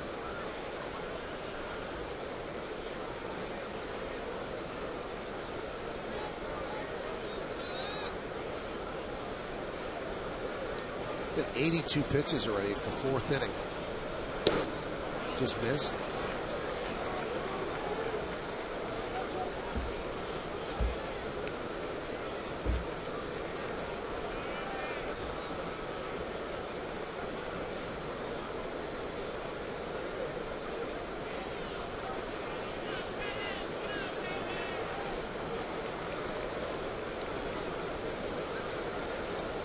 Rangers have 5 stolen bases this series. And now a walk again from Pettitte. Let's add them up. 1, 2, 3, 4, 5 walks for Pettitte in an inning, 3 1/3 innings. Well, that's a situation there with Young, pretty good hitter, and Andy Pettitte might just go out with his bay. He walked him on a cutter down and in, thinking that possibly he can get Andrew Jones and hit into another double play.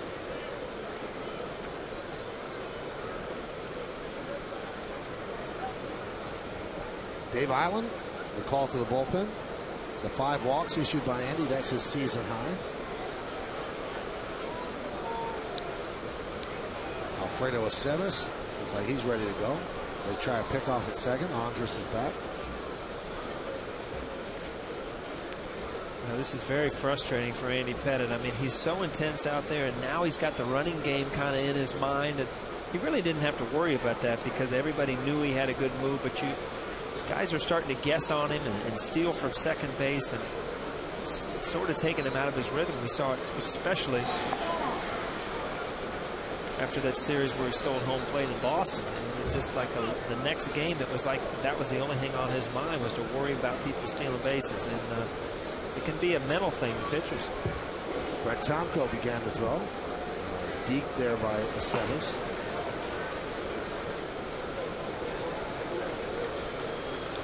And the Yankee bench is calling those throws to second base to give Tomko more time to warm. There's a strike.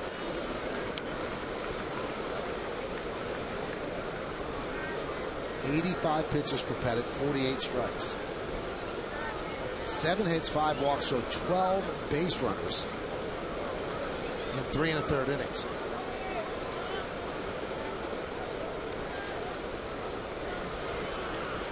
Now you wonder about Andy's toughness.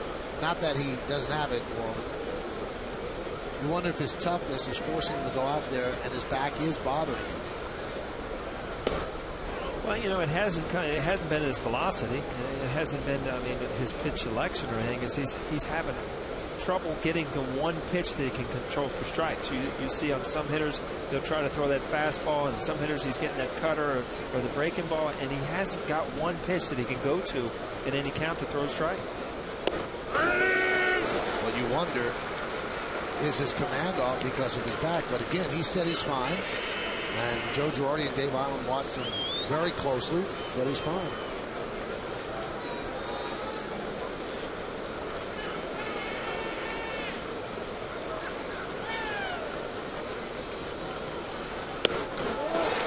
And he strikes out Andrew Jones for the second out. And that's the 6th strikeout for Pettitte. Again, his strikeouts, obviously, when he's ahead in the count tonight, and then he can go leave the zone. Andrew Jones, you see, Georgie getting hit again. Andrew Jones, doesn't cut down with 2 strikes, swung through that ball, looked like he was trying to see if he could leave the world. And Andy Pettitte, again, is in a situation where, you know, if he can get another big out, you'll probably see him another inning.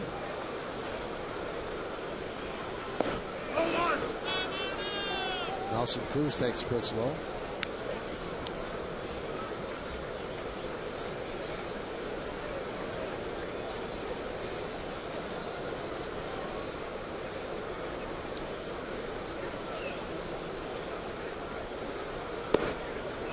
Count 2-0.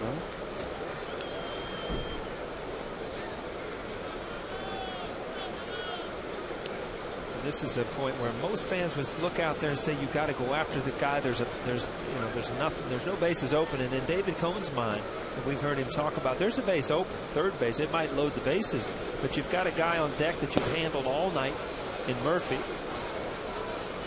So, you know, is there a base open? It doesn't always have to be first base that's open. If you load the bases up and get out of the inning, then you pitched around Cruz and didn't let him hurt you.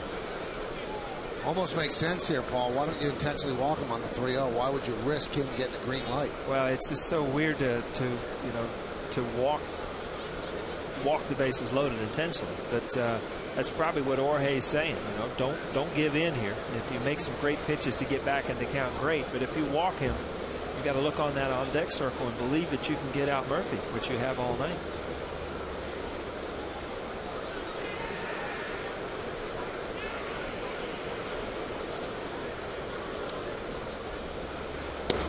There's a strike. That's a dangerous pitch. Yeah. I mean, that's going to be a backdoor cutter right there, and that ball ended up cutting right over the middle of the plate. That's supposed to just go around the plate, and that ends up being just absolutely right down the middle of the plate. Dangerous pitch. Cruz looked like he was taking. Swings at that one. Now the count 3-2. So the base runner's going to break. They'll be going on the full count, 2 outs. Funny, as a hitter, you know, you look at that 3-0 pitch and you think, he's probably pitching around me, and then he throws that cut fastball. You don't know that he missed because you're not watching. It's right down the middle. Then you go out of the zone thinking, I guess he is coming after me. Here, Andy Pettitte, you still have to be very careful here. You know, let Cruz get himself out or take ball 4.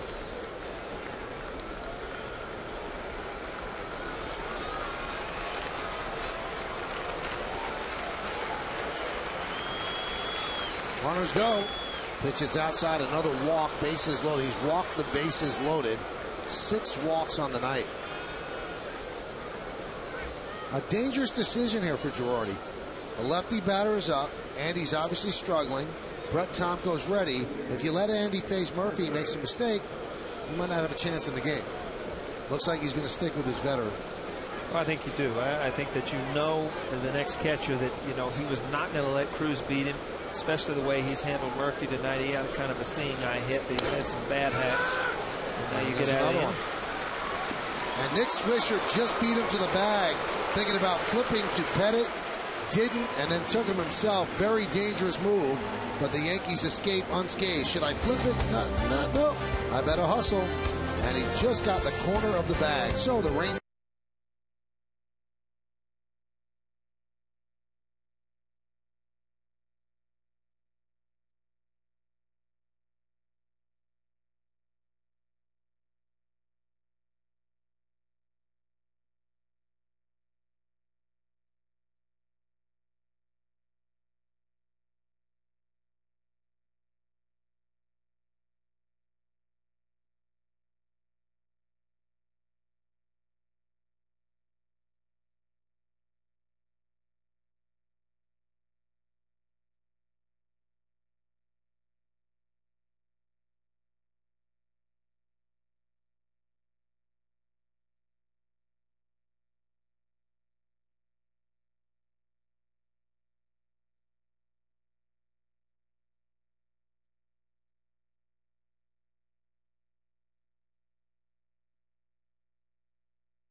A 4-1 Ranger lead. The Yankees have had their opportunities. Andy Pettitte has struggled quite a bit, but he's kept the Yankees in this. 4-7-0, leading 1-3-1. And Robinson Cano takes a strike from Feldman. Now, here's that last play, Paul. What are you seeing on this? Well, you see that his back does hurt when he has to sprint. You see him kind of fighting through that. And Nick Swisher's got to know as a first baseman, your pitcher's gimping a little bit. Get over there, making an easy play. But the thing was, he made a good pitch. See Robbie hit one in the hole. Got him. What a play by Andrus. Just got Cano. He doesn't agree with the call. We'll take a look.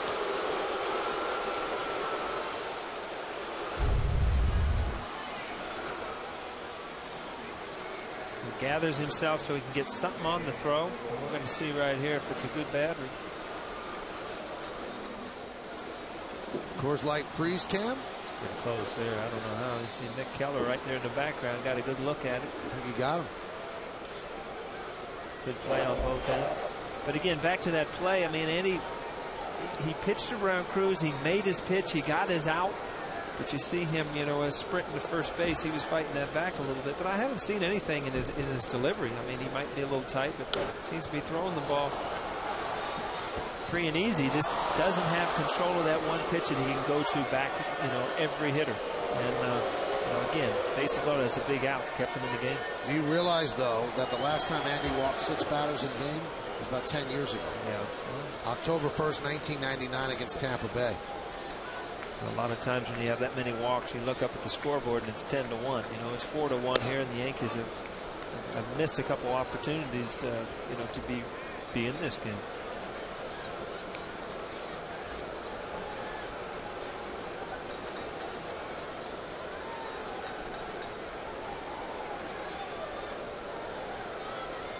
One.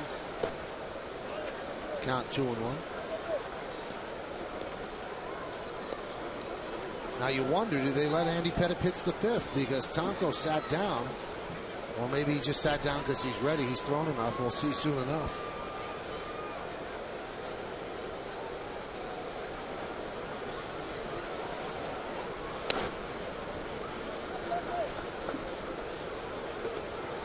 I've been impressed with Feldman in this cutter. I mean, he's had the ability to stay inside on lefties, and everybody knows in Yankee Stadium that lefties look to pull because of the short right field. But if you can keep that cutter right in on the corner, not much you can do with it as a hitter.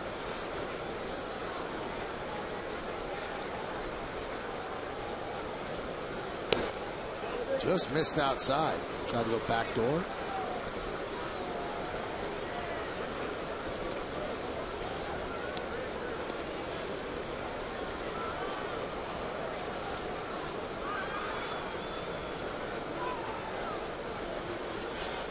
And the 3-2. A blooper toward short. Andrus is there. 2 away. Time for the answer to the New York State Smokers Quit Line quiz. On that last triple play the Yankees turned back in 1968. It was against the Twins. How about Harmon Killebrew? I'm saying Killebrew and Oliva are the only 2 guys that I know are on the team, probably. So you got to go with either of those guys. Let's see. Close. Johnny Roseboro. Catcher. Yep. I thought he was with the Dodgers. He was. Didn't even know he played for the Twins. See, how could I know the answer when I didn't even know he played for the Twins? One more question you didn't know, Paul. It's another one of those. But you bring a lot to the party. Here's Matsui. Strike. Again, Feldman has just a good feel for that cut fastball to lefties, and I mean it's not Mariano's cutter, but it's good enough to get on Henry. He just jammed Jorge.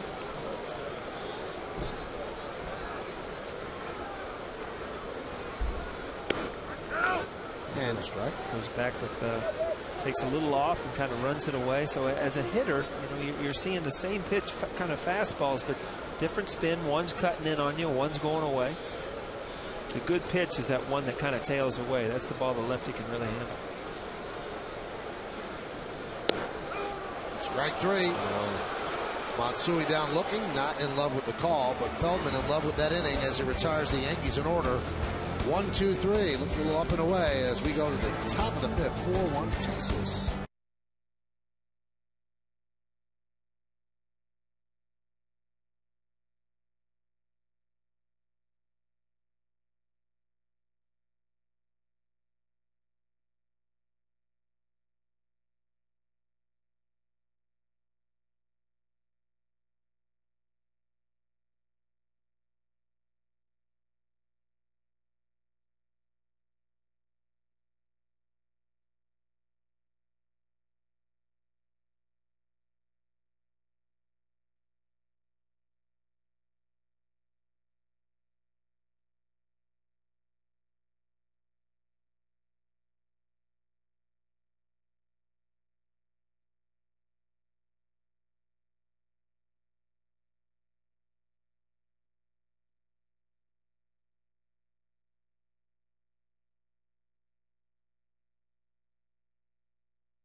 Thank you, Bob. As Marlon Byrd fouls it back, Andy Pettitte does come out to pitch the fifth inning. Lexus scoreboard 4-1 Texas over the Yankees.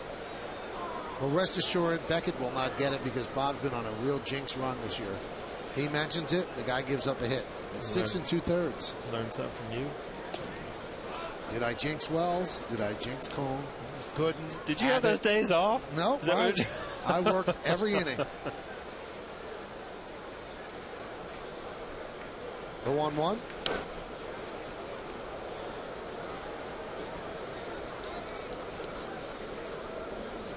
When do you start talking about in the booth up here when you're doing those games? 6th, 7th inning? First inning. First inning, first out. Wow, 26 more, huh? I think you start to take notice if it's 5 straight innings. And also you can see from the guy's stuff what type of stuff he has. Boy, Posada's had a rough night.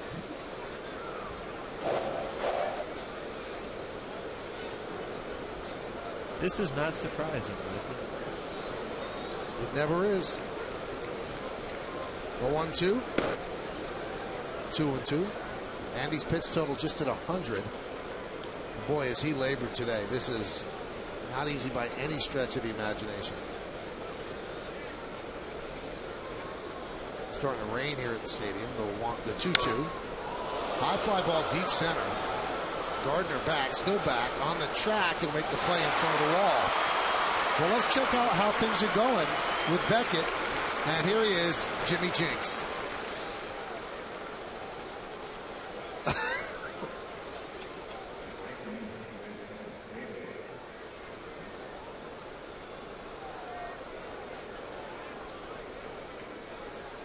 Thank you, Poison Pete. You guys have a lot of names for each other, don't you? Here's Chris Davis against Andy Pettitte. Pitches inside. You know, we joke about that, Paul. You can't believe the amount of emails you get, phone calls on the radio. People really believe in that stuff. I know you don't believe in jinxes or anything like that. I mean, when you hear about some of the things. Davis with a ground ball with Swisher. It's setting up to be one of Andy's better innings, but I mean, if you think about some of the things that people believe in and the jinxes, and not surprising. Wade Boggs with chicken. Hey, fans, now is your chance to own a piece of history from the original Yankee Stadium. Seats and other memorabilia now on sale at Yankees.com. All memorabilia comes with a Yankee Steiner letter of authenticity. For more information and to purchase original Yankee Stadium seats and other memorabilia, visit Yankees.com today and click the shop tab. Here's Salta LaMacchia. He pops it up, and that is Pettitte's best inning. It's his first 1-2-3 inning as Swisher puts it away, and he did it with just 9 pitches. 4.5 innings in the book. We are halfway through.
by J&R Music and Computer World, and by Toyota, the official hybrid vehicle of the New York Yankees.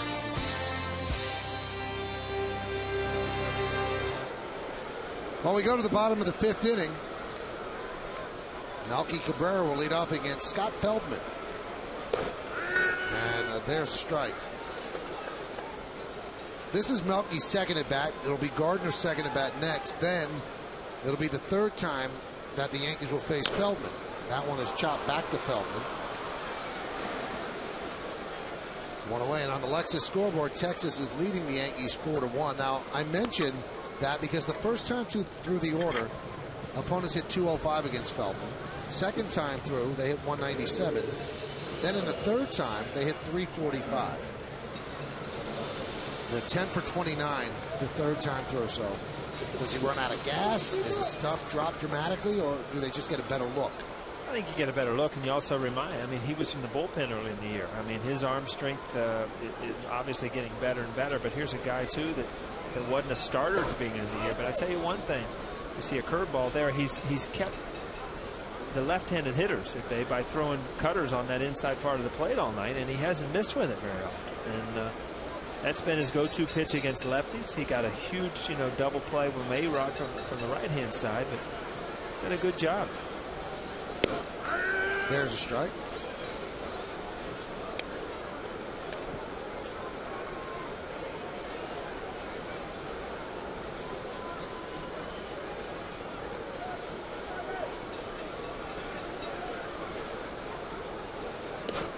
There's a strike. Along with Paul O'Neill, I'm Michael King. You're watching Yankees baseball right here on the Yes Network, and we thank you for spending part of your Wednesday evening with us. It's been a struggle for Andy Pettitte, but the Yankees are still in the game. Texas leads 4-1.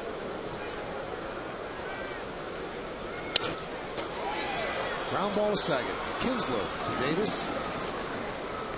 And there are 2 away. Got to believe that Andy Pettitte, that might have been his last inning. The bullpen's up and going, and then, you look what happened. He battled early in the game. I tell you what, he got the biggest outs in the game. Andy Pettitte got when to keep them in the game. It's 4-1 now. Could have easily been 6, 8-1.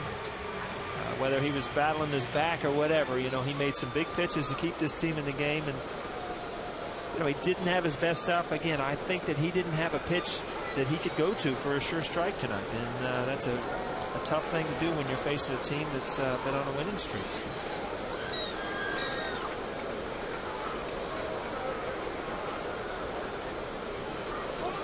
Pitch to Derek Jeter outside. Derek has a 16-game hitting streak, which he has yet to extend tonight. He's 0 for 2. Grounder back to the mound and a grounder to short. Bird in fairly shallow center. Jeter's got power that way. Bird shaded toward right center and pretty close. A lot of room between Bird and the wall. 70 pitches for Feldman, 42 strikes.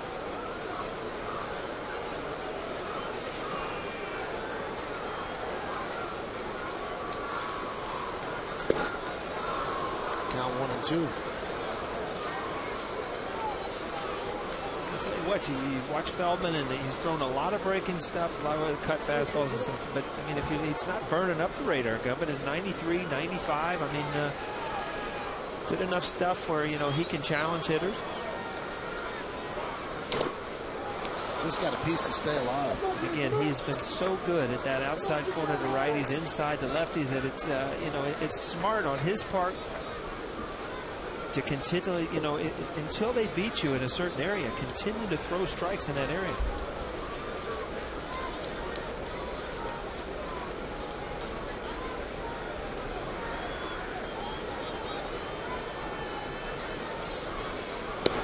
We were right by him. 93-mile-an-hour fastball. And Feldman has retired 8 in a row. And with rain in the forecast, it's now an official game. We've played 5.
office supplies. W.B. Mason, who but? That young man has a smile on his face. The seat's probably covered as it's starting to rain here at Yankee Stadium.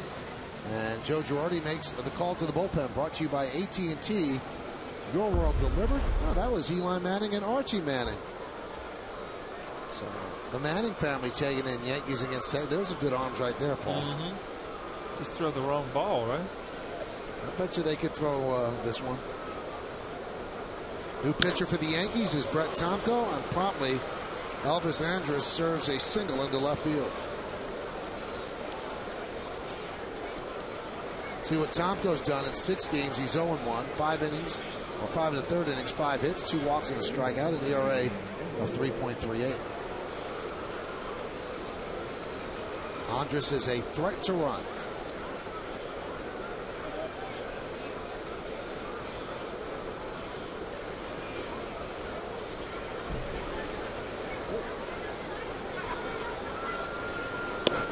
And the pitch to Kinsler is upstairs 1-0. Kinsler is 1 for 2 with a walk, an RBI, and a run scored. A lot of ribbies for a leadoff guy, 40.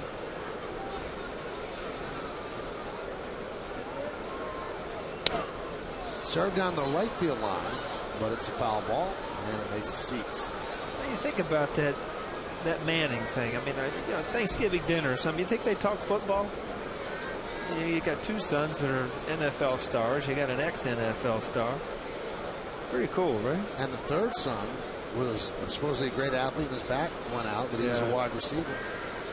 2 of the sons have Super Bowl rings, Super Bowl MVPs. There's a bunt, and it's a beauty. That's a base hit. Great bunt. So Kinsler with a single. Again, Texas has done a lot of things to get on base. They've run, they've bunted, they've walked.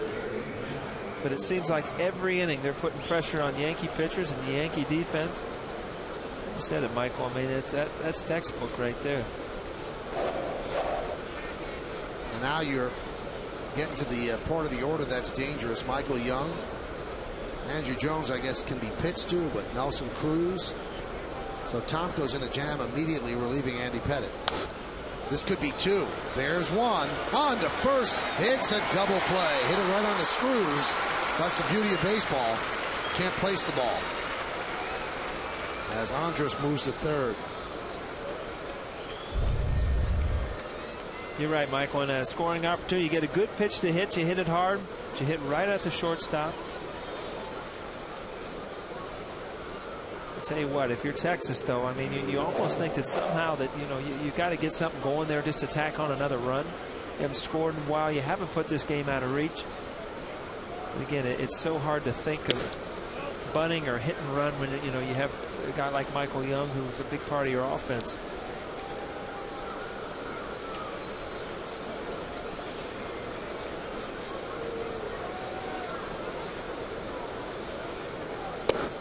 Andrew Young signed a 2-year contract with the Dodgers, about $18 million a year. Andrew Jones, I'm sorry. And he was so bad last year that they just bought him out. And he signed with Texas because he thought that maybe Jaramillo could help him out. He's hitting 284, so he's helping him out. He was an automatic out last year. Some people think he's gotten too heavy. Not as fluid as he once was in the outfield, and boy, proof positive is in the lineup today. He's the DH. Ground ball to 3rd. A-Rod fields it deep. The long throw got him. So Tomko works into and out of trouble. No runs, 2 hits, no errors, and because of the double plays, just 1 man left. Ground ball right down the line. Alex Rodriguez fields from foul territory, sets and fires.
7-7-2. I'll give you the answer after this pitch to Nick Swisher. Pitch is low. What is the final tally? Let's see, 55% think it's Mark Teixeira, 22% Damon, 12% A-Rod, Cano 6, and Posada 5. And Derek Jeter is presently leading the balloting for American League shortstops. That's why he was not on that list.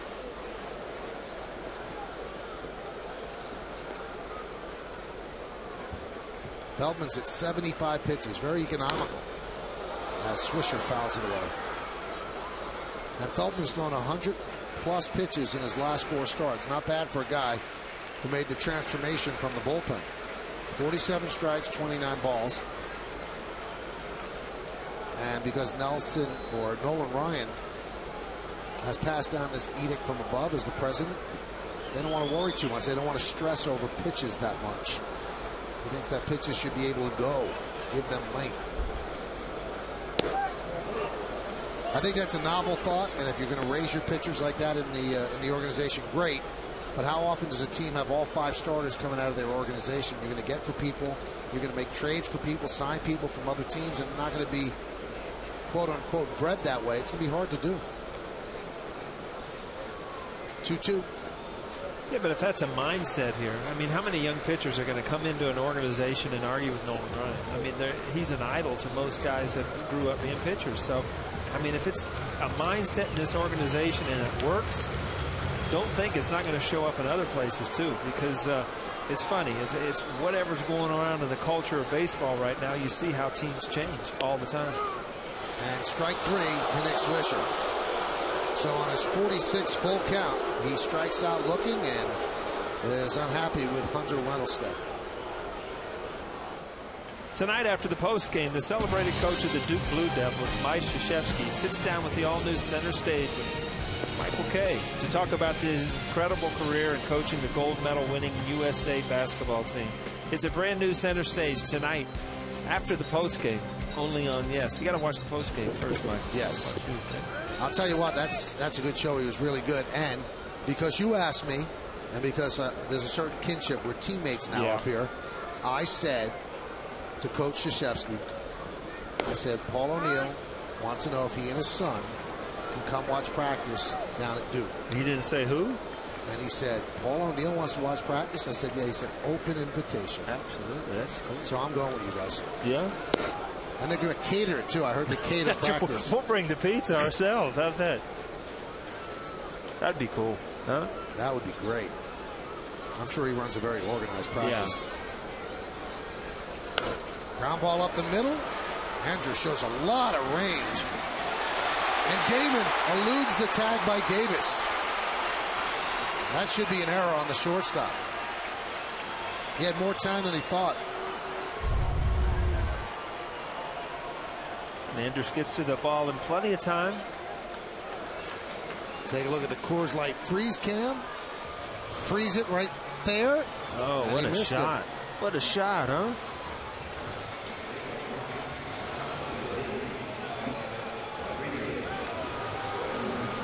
Did he get first? Did he drag that toe on first? And it is an E6 on Andres.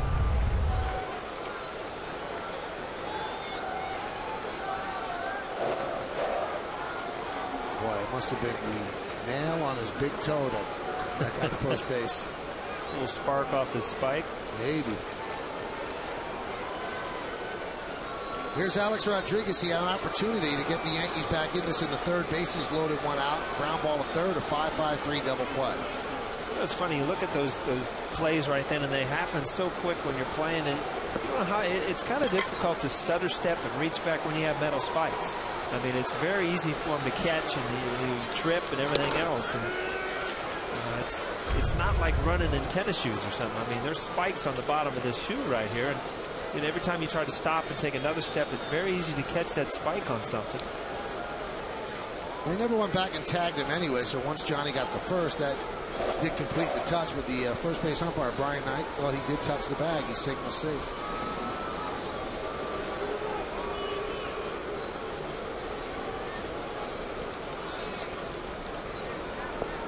4-1, Texas leads the Yankees. We're in the bottom of the 6th inning.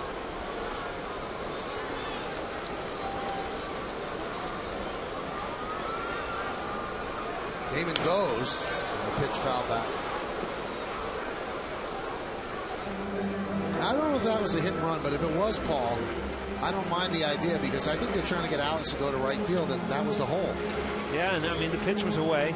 You would imagine that Johnny Damon is on his own. I don't know if you're going to give Alex Rodriguez a hit and run.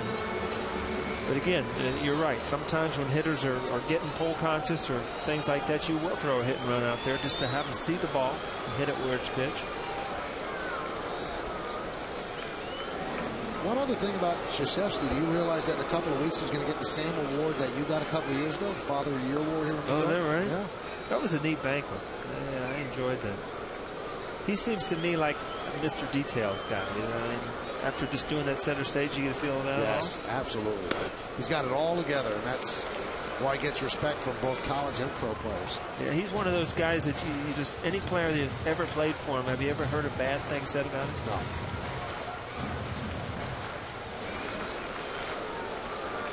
Kobe loves him. The Lakers offered $40 million to coach their team. He turned it down. 1-2. Foul back.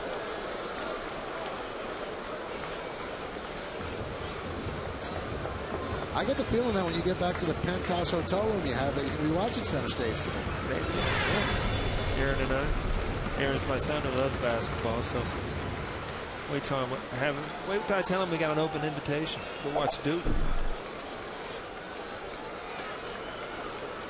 And now one gets past Davis, and he'll go down the right field line.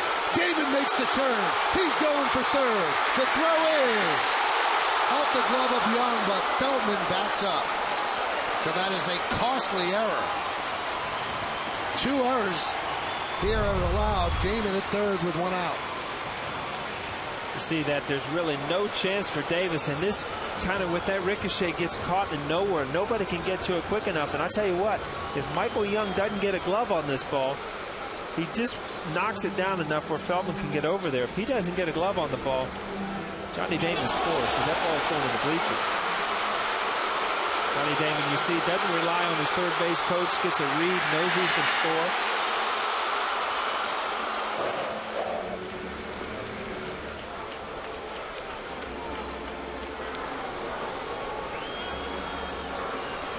Feldman right here has got to realize, you know, he's got a 4-run lead. Don't try to pitch perfect. If you give up a fly ball or if you give up a ground ball, get an out, even if you give up this run. 1-2, and he strikes out A-Rod. So A-Rod, who had a hard single against him in the first inning, a double play, now a strikeout. Again, he's pitched to most people away all night. All of a sudden, he throws a good 2-seam fastball, runs in on A-Rod's hand. A lot of times when pitchers don't throw you inside, but then you get an opportunity with a man on third base, they'll use that inside corner to try to jam you, try to keep the ball in the infield. See Alex try to pull those hands in, but he was just beat too much. As a hitter, you almost hope that you get jammed and just foul that ball off to get yourself another chance. And Cano with a ground ball to Kinsler, so Feldman works around the 2 errors, and the Yankees don't get a run. No runs, no hits. 2 errors, and 1 man left on base. Let's go to the 7th inning. It's 4-1 Texas.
returns for the first of 3 new episodes this summer. It all kicks off with 80s great Dave Winfield, profiling one of the team's most feared hitters. The Yankeeography Dave Winfield premieres next Wednesday at 11, only on Yes. No, I just read the last Yankeeography thing. Did I flunk the course? You got that one. No, you read a center stage one. I can't go back-to-back innings? You read a center stage one, so I don't think Lorne Michaels there is going to be calling you know what about SNL. Lorne Michaels, though? What? Did you see in the magazine a couple years ago, they showed Lorne Michaels' desk? Right. Do you know the importance of this story? No, I don't. You don't even tell me? No. He had a bobblehead of me on his desk. Is that large? Well, Saturday Night Live bobblehead. He's all about funny. There you go. Look, he's texting. Probably texting to you, Michael. I wish. That would be cool to get a text from Lorne Michaels. I mean, the guy was on center stage. Who isn't on center stage, Michael? You got were everybody. You I know. were Well, way back before you got large. You know?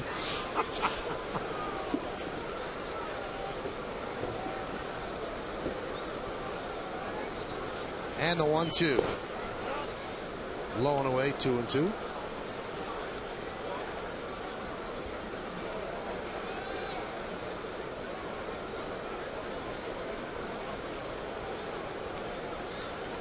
And the pitch. Grounded to A-Rod. They just get the hustle and cruise. That's impressive, running that hard down the line. As A-Rod just nailed him, 1 away. It's funny how this game started out. Pettit was struggling. Feldman was in a couple jams. The Yankees got out of it. But again, this looked like it was going to be a game of nothing but offense. So Cruz get down the line pretty well. But all of a sudden, the pitching is kind of straightened out, and then, you're still in a 4-1 game. Now, did you see on that replay Posada hustling down the line? Now, if I had my 37-year-old catcher, how many throws get by that the catcher actually backs up? I'd say, listen, don't do it. Save your legs. It could be that one that you don't do it. Yeah, I know, but I mean, you might, that goes by. But you might be taking at-bats away from at the end of the year. I mean, look at him hustling down the line. Yeah. He's got a match step by step with Cruz. This is just a reaction play. I mean, you've done this so many years that you just react to it, and you don't think about it. Come on, your reactions are a lot slower now that you're 40, whatever. Oh, I'm sure they are. That impresses me. You see catchers in St. Louis, 110-degree day in July, and they're just flying down the line. There's no doubt. What position on a baseball field is the most taxing? It's a catcher. There's no doubt about it. A-Rod, again, with 2 outs. I remember there was an old-timers day here. I think it was the first one that Girardi actually played in, and he did that. Again, it's just a reaction, but again, he's probably halfway down the line figuring out, I probably don't have to do this in the old-timers game. Yogi was probably still in the box while Girardi was looping around, right? We're in the top of the 7th inning here at the new house. It's 4-1 Rangers over the Yankees.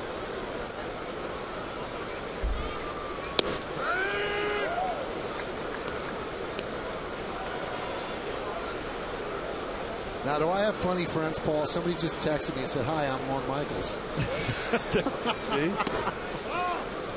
Pitch is low. 1-1. Come on, text me, Lorne. He just did. Tired, man. Count 2-1. I tell you what, you talking about Saturday Night Live, and recently Will Ferrell's been all over the place because of his movie. Is there a funnier guy than Will Ferrell? He seems like he was made for us. Exactly. And he's a Yankee fan, too. I met him years ago one time. And he talked nothing. I mean, he knew baseball. He knew Yankee. It was really, really cool. Well, can you give him a call and get him on center stage? We've tried. I always wondered if, that was back when you had the uniform on. And, of course, they want to talk about baseball. I mean, right now, if you were introducing him, I didn't even know who you were. I was wondering, how much he's changed. But I saw him this morning. I saw him last night on talk shows. And funny guy. His new movie, Land of the Lost. Yeah. Which is a remake of the 1960s movie.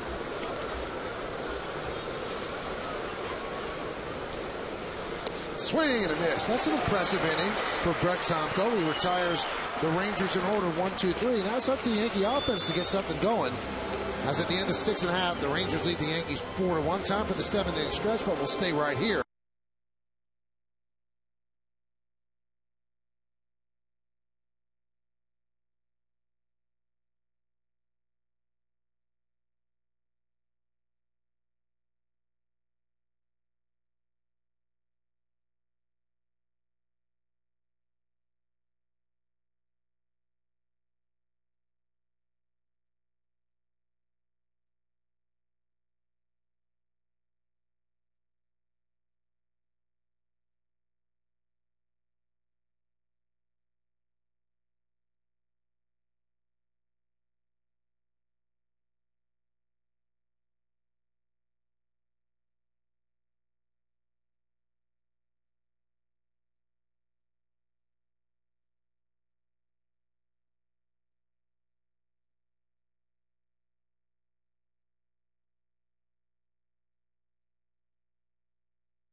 Thanks, Bob. As we go to the bottom of the 7th, Rangers lead the Yankees 4-1. You know, there's rumors in Boston that Big Poppy might be permanently benched, so him getting a big hit like that, yeah, I was maybe. going to say, I mean, that's got to be a welcome sight if you're a Red Sox fan, but there's nobody here listening that's a Red Sox fan. But, you know, Big Poppy's a big part of that offense and in baseball. And Yankees run out of time as Jorge Posada takes a pitch outside 1-0. It's 4-1. It seems like if you're watching the inning that the Rangers lead by a lot more, but 4-1 is really nothing. Well, you look at all the zeros after the 2nd inning, and the one thing it just came in my mind, and you know, Feldman's thrown a good game, he's made good pitches, but what's different in the Yankees tonight is Teixeira's not in the lineup. I mean, you've taken some of the offense. He's been a big part of you know, the production of this offense, and all of a sudden you take him out for one night and you're having trouble scoring runs. And you know, a lot has to do with the way Feldman's throwing the ball tonight, but all of a sudden, you know, a game off and the run production's down. That one's drilled deep to right field. Does it have the height? Yes. See ya. Solo home run Posada. It's 4-2 Texas. And you can see Burnett said, well, that's one.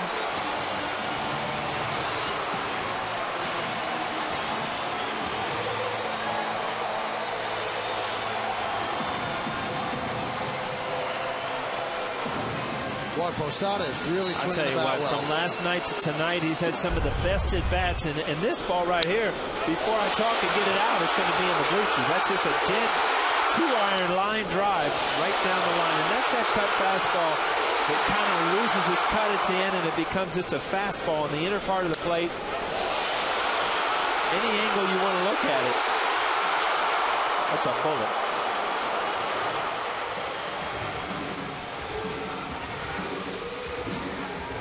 That's 1-2 more, and the game will be tied.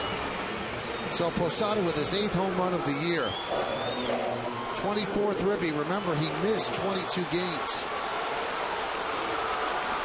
Here is Matsui.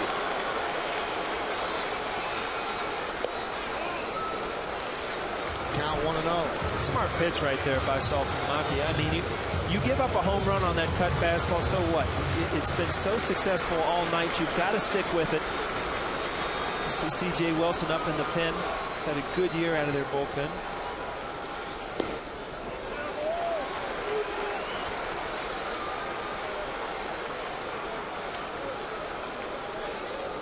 .94 pitches for Feldman. And now Maddox wants to talk with him. And you wonder, young pitcher, do you get unnerved giving up a home run like that? Well, the thing is, you've had so much success. I keep going over it on that one pitch, and all of a sudden you give up a home run with it. You got to realize, and Maddox does a good job of running out there and realize that, you know, that's one pitch. You still got a lead. You're still pitching a good game. Let's get a couple more outs before we give this thing to the bullpen.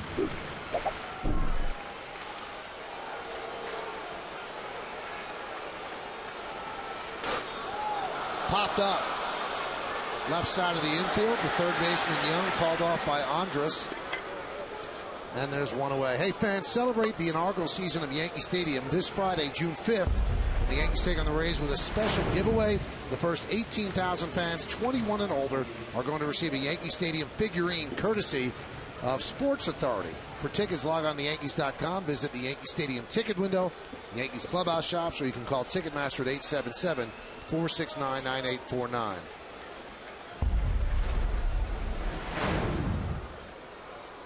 There's the real thing as Melky Cabrera takes outside.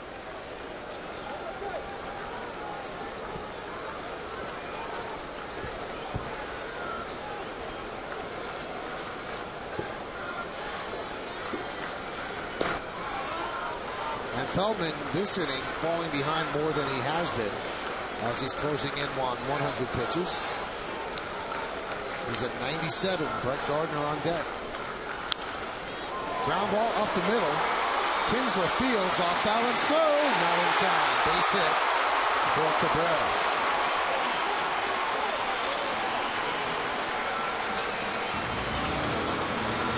Good Feldman. I mean, he got in. It sounds like he broke Melky's bat. All got in on him a little bit. Once you get it by the pitcher, if you're Melky Cabrera, you smell that hit. Kinsler makes a good play, but it's an off-balance throw, Michael, like you said. I don't think he would have had him anyway.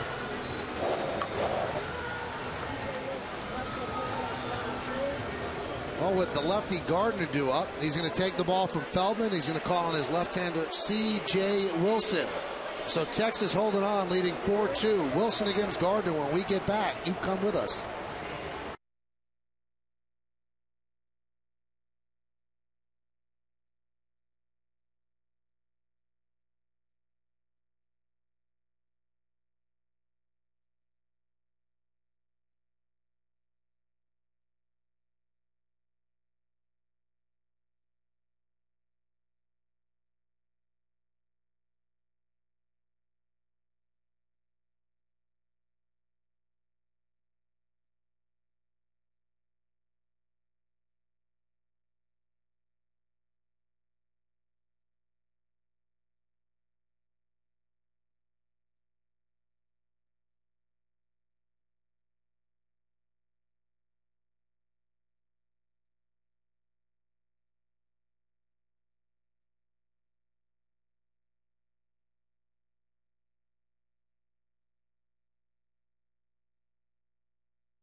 Rangers complete coverage starts at 12:30 with the Tri-State Ford pregame. It's the Rangers and the Yankees tomorrow starting at 12:30 only on Yes. It was supposed to be CC Sabathia. The Yankees made the change before the game today. Chin-Ming Wang back in the rotation. Sabathia is going to start on Friday, and Phil Hughes has been moved to the bullpen. Scott Feldman's numbers: 6 1/3, 5 hits, 2 runs, 3 walks, 5 strikeouts.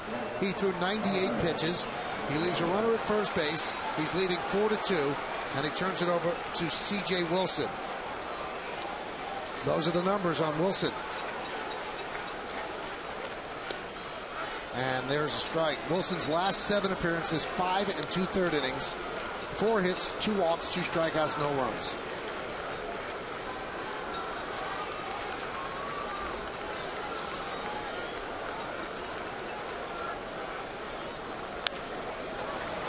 There's a ground ball to second, and that's all they get. With Gardner running, they're now going to turn 2. So a 4-6 force, and that's going to bring up Derek Jeter, and Jeter's running out of time to extend his hitting streak.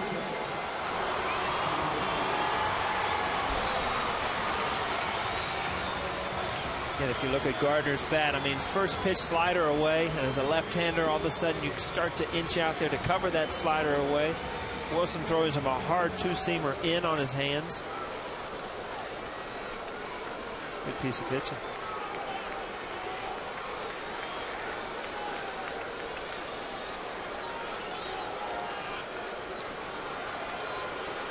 Jeter against Wilson, 2 for 5, 1 of the 2 a home run. Jeter's 0 for 3 tonight. And the pitch. There's a strike. 97 miles an hour. Now this year, 2009, 7th inning on, Derek's hitting .333 with 4 homers and 14 ribbies.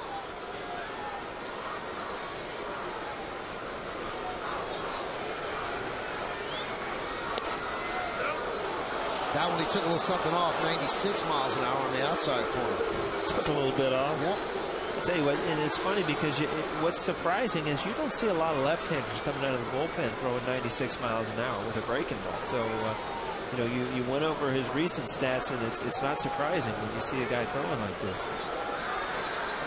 The 0-2, strike 3, Jeter down looking. And he thought that pitch was too far inside as Wendelstedt has a quiet discussion with the Yankee captain.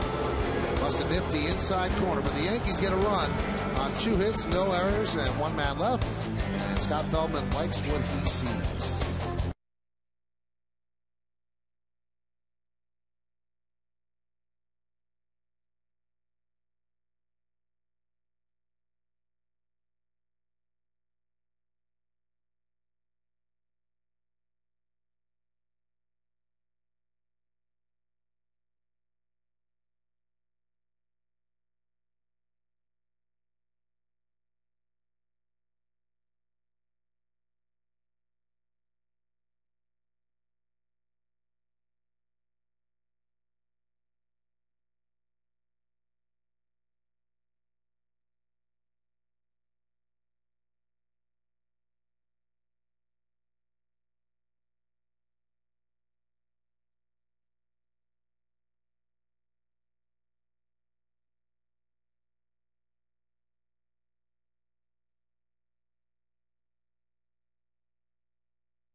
Yankees lead 4-2. Brett Tomko in his 3rd inning of work. And Chris Davis with a fly ball to shallow center. Gardner's there. 1 down. Hey fans, tonight and throughout the Yankee season on Yes, we're allowing you to vote along with the two of us here in the booth for the Chevy Player of the Game. All you have to do is text your vote to 58772. Tonight's candidates are number 1, Scott Feldman, number 2, Ian Kinsler, number 3, Nelson Cruz, number 4, Jorge Posada. Vote now. Make your voice heard. Standard text messaging rates apply.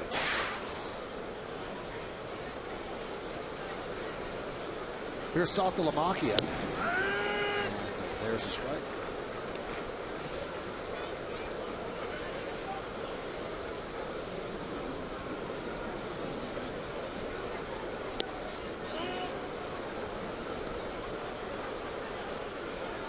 Two strikeouts for Saltalamacchia. Then he popped up to Swisher in the 5th.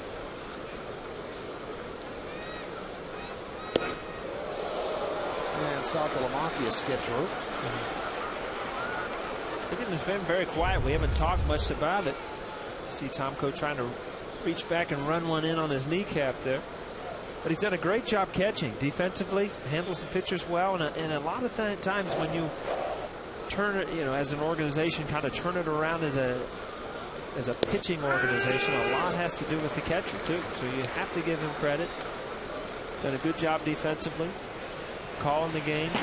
Did a great job for Feldman tonight by continually throwing that cutter in on lefties.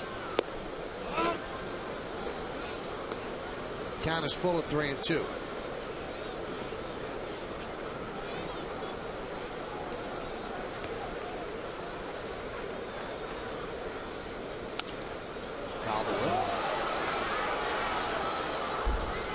He's had a couple pitches tonight. I think I said this in the last at bat. He just fouled off a good pitch, and there was another one. A good fastball right down the middle of the plate, just missing it. As a hitter, when you're going well, you're hot. You don't miss those pitches. You don't foul them off. Grounded foul.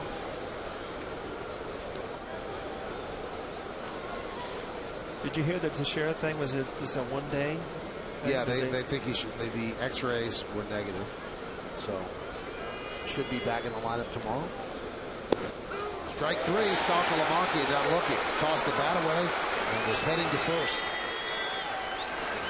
Hey fans, after the final out, Bob Lorenz and Kenny Singleton have a complete wrap-up of this game against the Rangers, and then they'll take a look around the majors as well. Plus, Gordon Damer will talk to the team in the clubhouse. It's the WB Mason postgame. It's right here on Yes.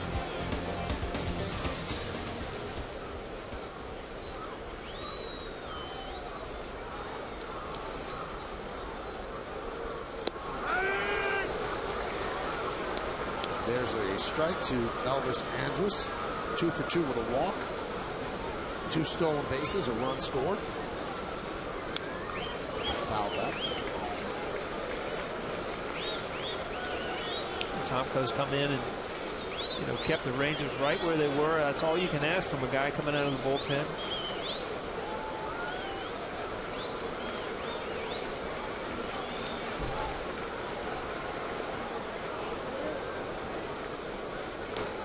He battled in spring training to win a job out of spring training. Actually did well, but it was a numbers game.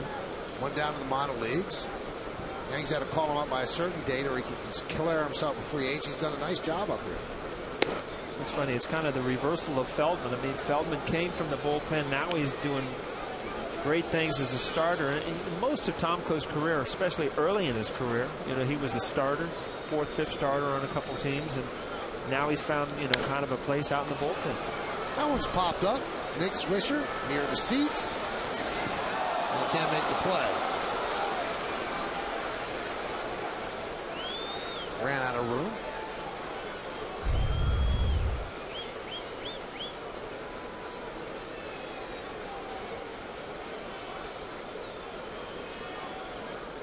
It's funny, as an outfielder in this play right here, I mean, your best thing to do is to sprint to the wall and see if you have a play. You get caught drifting. Good pitch by Tomko. Paints the outside corner and Andrus down looking. So 9 in a row by Brett Tomko. We go to the bottom of the 8th inning. Yankees are trailing this one 4-2.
We go to the 8th inning. The Yankees are trailing this one 4-2, running out of time. C.J. Wilson on a relief of Scott Feldman. He'll face Swisher, Damon, and A-Rod here in the 8th inning. 2, 3, and 4 in the Yankee order.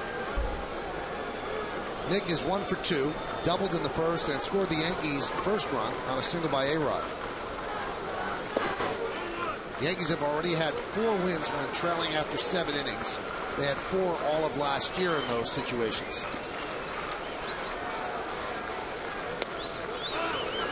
And the count 2-0.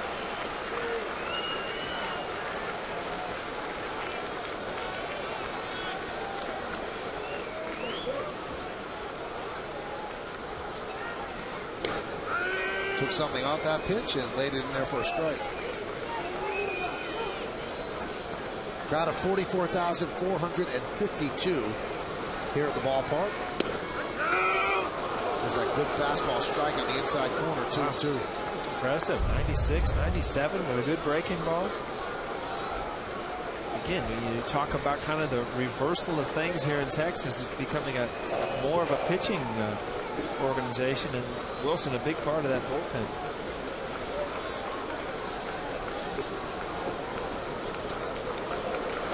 And once again, the 47th time this year that Swisher has worked the count full.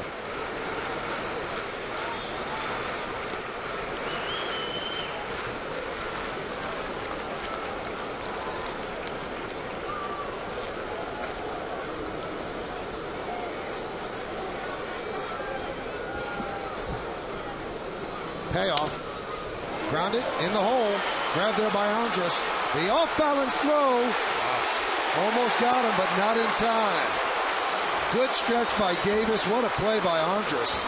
But an infield single for Swisher. Had to earn it with every last step.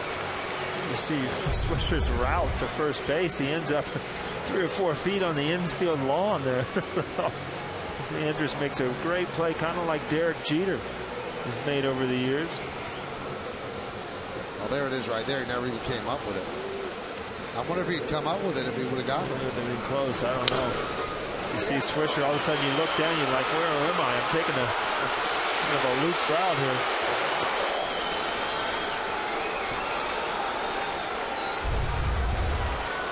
Yeah, he was running by the pitcher. Oh, he might have got him. Yeah, I think he had. Pitch to Johnny Damon is upstairs. 1-0.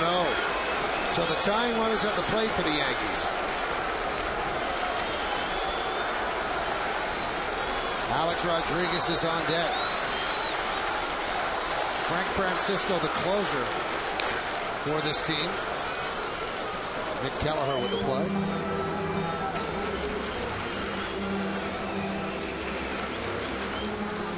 Damon has 10 home runs. He has hit the Damon's deck out there and right a number of times this year. But a tough left-hander on the mound.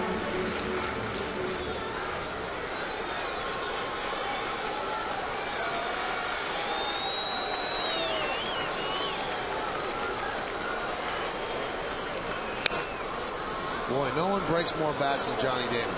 It's not even close.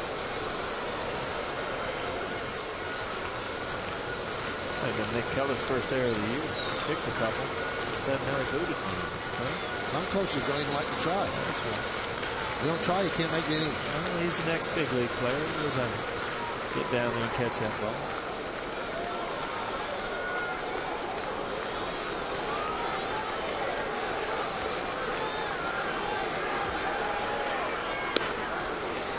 You say most guys, I mean, you take a couple bats out for the game. You've got your reserve one and your gamer. Johnny Damon might bring a box with him. He might have to. Well, absolutely. Good 4 or 5 a night. Seems like he breaks 2 or 3 a night.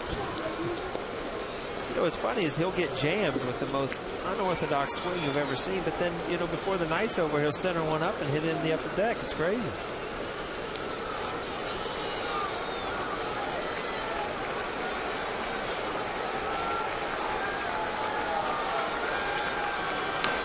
Oh. That knocked Mike Maddox down the steps.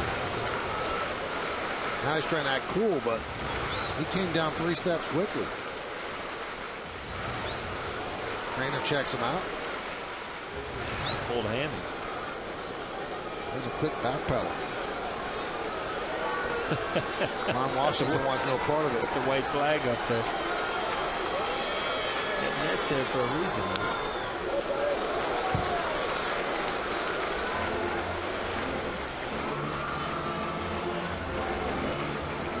And the longer the at-bat, the better chance you have. Jeter and Gardner talking it over. Alex Rodriguez is on deck. Popped up. And Andres makes the call on the catch.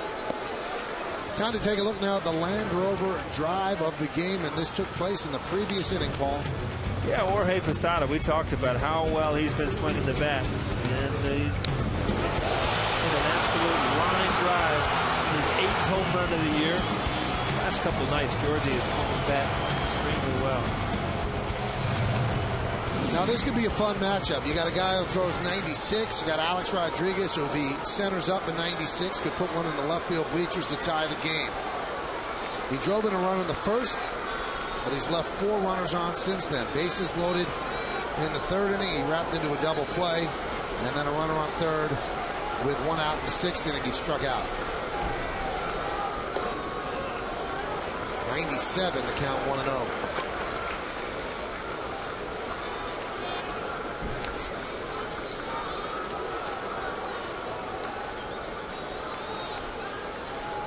Lifetime against Wilson. Alex Rodriguez hitless in the 7 at-bats. Off-speed pitch. Dead changeup. I mean, that's all of a sudden you see 97. You saw him get Johnny Damon out with a kind of a slider. And here's a changeup. Good changeup, too. 87 miles an hour. 9 or 10 miles quicker. I mean, it's early in the count when you haven't seen it. That's tough. And then you come back with the 97. So, I mean, Wilson has been impressive. He's come out of the bullpen, and you can tell by just the look. He's got that look like he trusts his stuff. Doesn't matter who's hitting, whether it's A-Rod or Jeter or anybody. He's going to throw strikes. Kind of got that ego on his fastball, but he's throwing the ball well. Count 2-2.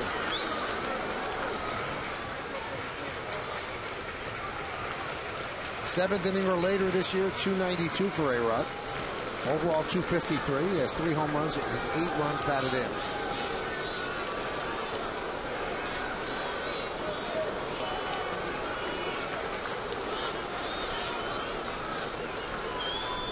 And he strikes him out. Something off speed, down and away. A-Rod strikes out, and here's the booze. If you look at the pitch by pitch, I mean, you come out of the bullpen, you know he throws hard. Slider down, good changeup. Good fastball. He kind of overthrows a fastball in, but that sets out another changeup away. That's tough pitching right there.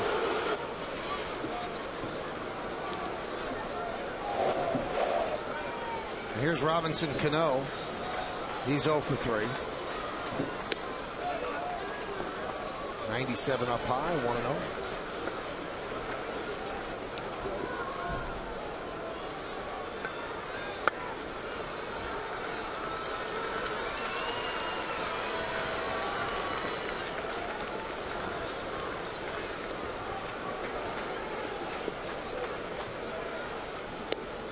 Along with Paul O'Neill, I'm Michael Kay. You're watching Yankees baseball on the Yes Network.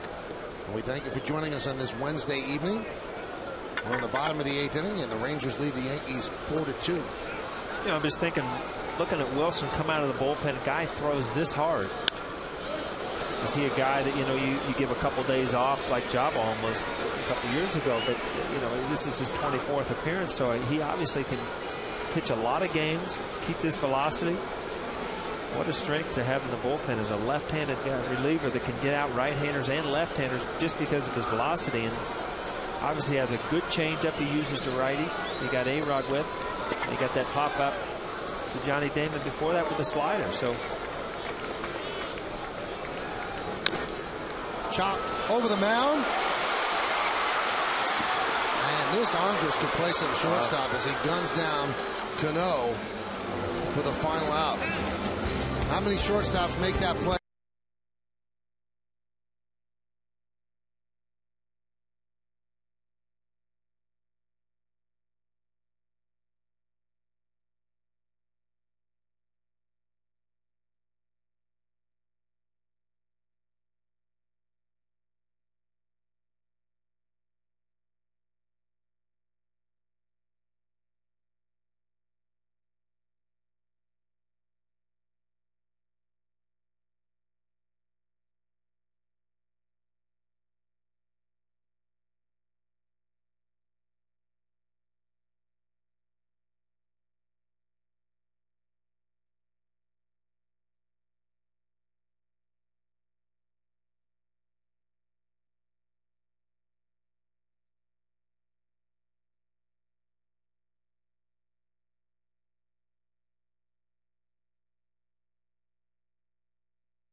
Blue Devils. Mike Krzyzewski sits down for an all-new center stage with Michael Kay to talk about his incredible career in coaching the gold medal-winning USA basketball team. It's a brand new center stage tonight after the postgame, only on Yes. Brand new center stage, but it wasn't a brand new read because I had an earlier practice. You did this one better than the first one. I just asked Audrey, why can't they just rerun it, you know, from the one I did before? They didn't like my first read, so I had to do it again. Yeah, that's not the type you rerun. Oh, okay. Although it's not that tough. Man, come on. That first one was a Yankee classic. Oh, that's right. David Robertson, the Yankees' third pitcher. Brett Tomko did a really good job. 3 shutout innings. And those are Robertson's numbers. He'll face the top of the order, Ian Kinsler. Pitch outside. 1-0. Kinsler with 2 hits and a walk. Lined out to second. Foul ball.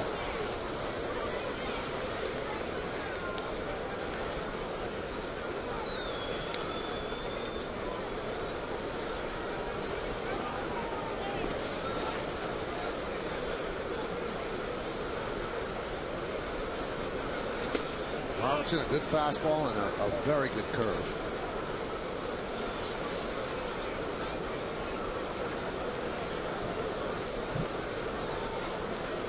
As the closer, Frank Francisco gets ready.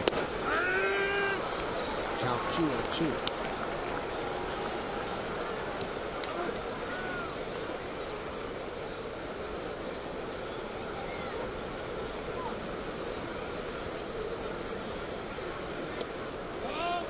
Tied him up with a breaking ball.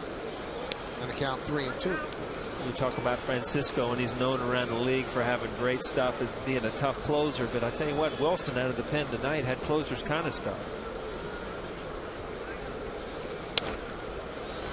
Popped up and out of play. This game delayed 12 minutes at the start. It was raining for much of the 6 o'clock hour here at the stadium. 5 o'clock hour as well.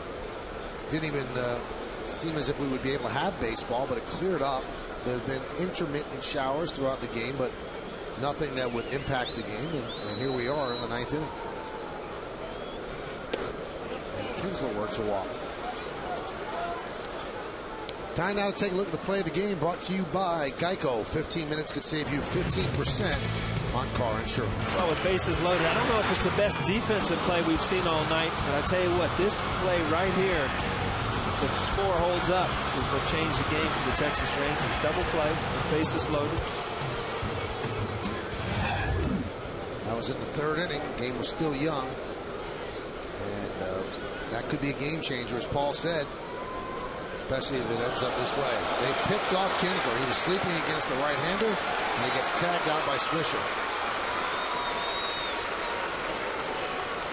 Boy, you don't want to get picked off by a right-hander by that much. He got caught leaning. He was going. There's no doubt about it. The Texas Rangers are going to try to run every opportunity they have. And Ian Kinsler was trying to cheat, get a better jump. It happened. And if the runner takes off towards second, it's a caught stealing. If he just heads back to first and you pick him off, it's a pickoff. It's just clerical. You know what that was, Michael? That was runner indifference. Runner indifference, I like it. Instead of defensive indifference, which I still don't understand. That was runner indifference. All right. Count 1-1.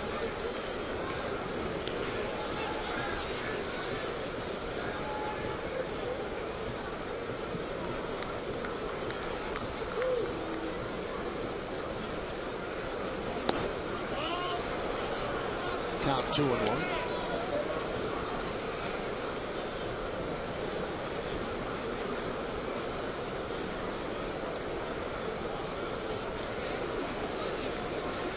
And the pitch. Missed outside. 3-1. We talked about Boston earlier. They're kind of beating up Detroit. Tampa Bay's beating up Kansas City. Toronto's losing again. Give me your make on that, Michael. I mean, has Toronto had their good run and now they're just kind of hanging out, or are they going to be in this division all year? I don't think they will. I don't think that they're pitching for it. They're playing better teams now, and they're losing. They actually did beat the Red Sox 2 out of 3, but they lost to the Yankees 2 out of 3, and I just can't see them hanging. I don't think they have the pitching. Think Tampa Bay is going to make a run? There's so many injuries. And now Longoria. You know who's closing for them now? Randy Choate. So does say something about your pitching staff, doesn't it? Percival's hurt again. Isringhausen is not pitching well, so Randy Choate's doing a lot of the closing. Scott Kazmir's on the DL. Ewell Moore is out for the year. Young strikes out. 2 away. Right in mid-sentence, you just threw that in. Young strikes out. So there's 2 away. Again, when you have that good curveball in the back of the mind, the hitter knows, and you see that ball up in the zone, kind of waving at it.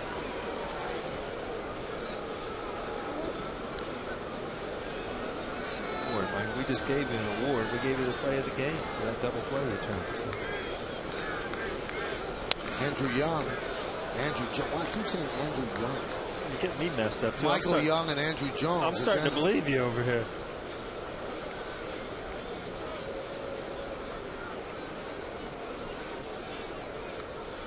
Andrew Young, former UN diplomat. I think he was the Atlanta mayor at one point.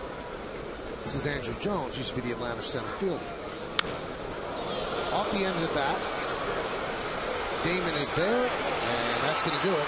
So the Rangers do not score in the 9th inning. We go to the bottom of the 9th. Do the Yankees have a rally in their bones? They trail 4-2.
Was voted on by you, the fans, and the 2 of us here in the booth. Who was it, Paul? Scott Feldman. I mean, we talked about he's been on a roll after coming to the rotation, and he's pitched well on the road all year.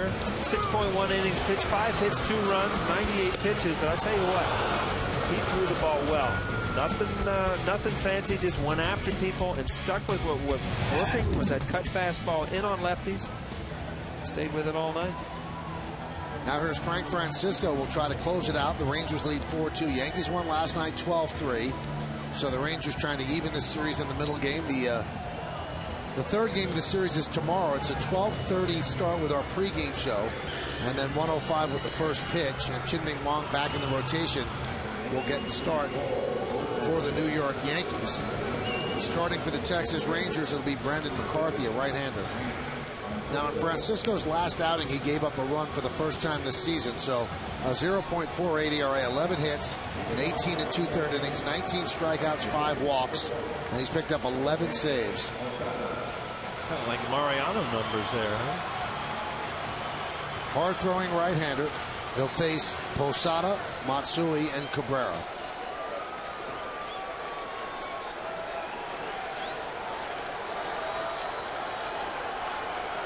Posada's 2 for 3. Last time up, a laser into the short porch and right.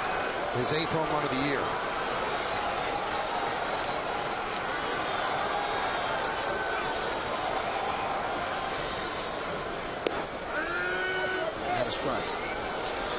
mention it, Michael, but I mean, it's a cold Tuesday night. School's not out yet. We had a good, or Wednesday night, I'm sorry, had a good crowd. It's like some of them have filed out, but looks like the cool thing to do is to get out to New Yankee Stadium. And I still feel now that life is coming back into the stadium that wasn't here in the first couple of series. I think the first couple of series, people were still like, they were here for the stadium, not for the game. And now they're here for the games. So the count is 0-2 on Posada.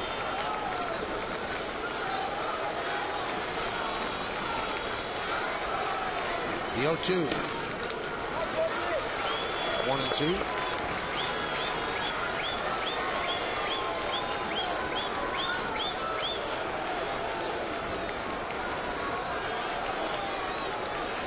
Yankees have 18 come from behind wins this year and 6 walk-offs. Strike 3, Posada looking. Now, how could that be, Paul? That was right down the middle. Was he actually looking off speed? Yeah, every once in a while you get caught into what somebody's going to throw you. You just absolutely freeze on that fastball. And as good as Georgie feels at the plate, once in a while, just you get in your mind what that guy's going to throw you, and you just lock up.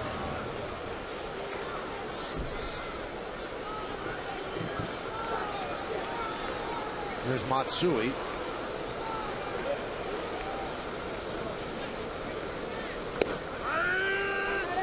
Some gas out of the bullpen. 97 for C.J. Wilson, 95 for Frank Francisco.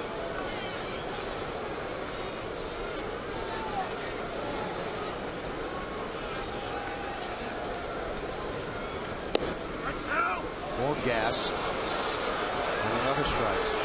Boy, I'll tell you what, if you're Nolan Ryan, you've got to just be snickering right now or smiling at something. Here's guys that have good stuff coming out of the pen that just have that attitude. Hey, you're not going to hit me. I'm going to challenge you. I'm going to go after you. And I tell you what, all of a sudden, as a hitter, you feel pressure on the hitter. This guy believes he's going to get me out. He's going to overpower me. And it almost sends a message. I mean, it's a good thing to see pitchers who believe in their stuff. They're going to throw strikes and believe they're going to get you out. The 1-2. Lofted to center field. It's shallow. Coming on as Bird. And the Yankees are down to their final out. And after the final out, Bob Lorenz and Ken Singleton will have a complete wrap-up of this game against the Rangers and then a look around the majors. Plus, Gordon Damer talks to the team in the clubhouse. It's the WB Mason postgame, and it's right here on Yes. It's coming up. Maybe would like to put it off for a while. There's Melky Cabrera.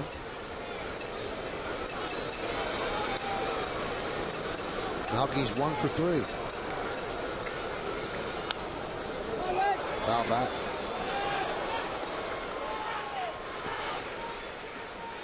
Well, Mark Teixeira didn't start today because of a sore ankle. He got that sliding in the second in the game yesterday in the 4th inning. But the fact that he's not on deck could be the tying run, tells you that he's not able to go tonight. Count 0-2, so they're down to their final strike.